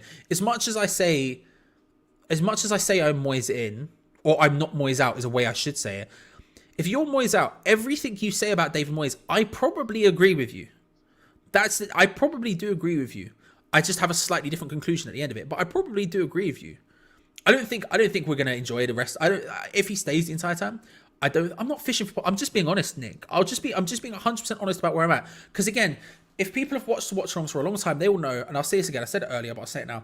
I don't like David Moyes. I haven't ever liked David Moyes. I still don't like David Moyes. When he came the first time, I didn't like him. When he came back the second time, I didn't like him. At the beginning of his second stint, I didn't like him. The one thing that's different is I just think, do you know what? Fair play. We had 2 great seasons, and he proved me wrong in a lot of ways. Right? And I don't like him. So when you say he's bad in game subs, I would agree with you. When you say he's too stubborn to his own tactics, I would agree with you. When you say he's incapable of taking us forward, I would probably agree with you. If you ask me, do I think David Moyes will turn this situation around? My answer is no. I don't think he probably will. I don't. Right? But what I do think is that he's proved me wrong enough to where I'm willing to give him a chance to figure out whatever it was he was trying to do. Get the players back full fit. Because again, this is Aguerd's first Premier League game. Cornet's disappeared. A lot of the signings we made that were supposed to take us forward haven't been available. Do I think right now David Moyes will get better in the second half of the season? I don't. Honestly, no, probably I don't. But I just think he proved me wrong enough to where I'm able to back it for now. But all the things you say when you say Moyes out, I probably agree with. And I've probably been saying for 2 years. So, it is what it is. in response to the question, where is Cornet and Antonio? I don't know where Cornet is. He's apparently still suffering from this knock that he got 2 years ago. But Antonio, he apparently has a cold/virus. Don't know what. With a minute left to go, I guess I'll ask for your man of the match. It doesn't feel like a game I should ask. I don't usually ask at the end. And to be honest with you, I think we all know who would win. If you had to pick one, who would you pick for West Ham man of the match? Most amount of person who gets the votes will get a Hammers Chat man of the match award. I think we all know who will win, but still. I would also understand you not doing that. I would also remind you, if you haven't already, to subscribe and hit the bell notification button. Just because the World Cup is happening now doesn't mean we're stopping or anything like that. We are carrying on. We are keeping trucking with the West Ham videos, among other things as well. So I would highly recommend you hit that bell notification button so you don't miss out on any future stuff. Subscribe. And while you're there, like the video. We flew past the 300 in the end. We're at 344 right now. So thank you very much, ladies and gentlemen. It's very kind of you. Lee, good to see you, my friend. Hope you're well. So I appreciate that a lot. And yeah, remember that we have the at the top of the chat there is the link to our 12 Days of Christmas from yesterday, because Gia forgot to stop doing it. There is the full-time whistle. Hughes, Booze, ring out. It's 2-0 Leicester in the final score. Gia forgot to turn it off, so there is still that 50% offer on the West Ham Our Massive mug on our store. Check it out, hammerchatstore.com. Link, it's in the description below, as well as our current day one, which is where is it? Hang on, let me press this button first. We have that one on the store, of course, which is the 50% off the Massive mug. And while you're there as well, we also have the 16% off annual patron membership, ladies and gentlemen. However, that's all that other stuff. Let's have a very quick look at the chat to see where is it? Gued was all right. Moyes man of the match. Ball boy Hunter goal. He did a decent job. Mug of the match. I mean, it is what it is. Rice only because he tried. Ben Rama, Benny, Fab, Harvey Barnes, Benny, Fab. It was close between Ben Rama and Fabianski as I scroll up, but I think it is Ben Rama. Congratulations to Ben Rama. I would agree. I think it was between those two as well. I think it was Ben Rama for me. And he seems to have just about tipped out Fabianski by like 1 or 2. So congratulations to Ben Rama winning the Hammers Chat Man of the Match award. There we go, ladies and gentlemen. Last watch along until December 26th, until Boxing Day. So hey, very quickly I'll say this. Enjoy your Christmas. Enjoy the World Cup if you watch it. If you're not watching it like me, then enjoy whatever you end up doing. Hopefully we come back a bit more positive and all that stuff. I don't really feel like it right now, but hopefully we do. But until then, come on, you Irons. Thank you very much, Steve. It was very kind of you. That's the vibe, right? That's the vibe I'm hoping for. Until then, come on, you Irons. And actually, thank you once more to Michael, GP, Iron Edits a bunch of times, Ron Burgundy, David Boy, Ryan, David Boy again, Sable Team, Ethan twice, and GP. All incredibly kind of you. Helps us out massively. Until then, come on, you Irons. And we'll see you after the international break. See you December. See you after Boxing Day. See you later, everyone. Bye.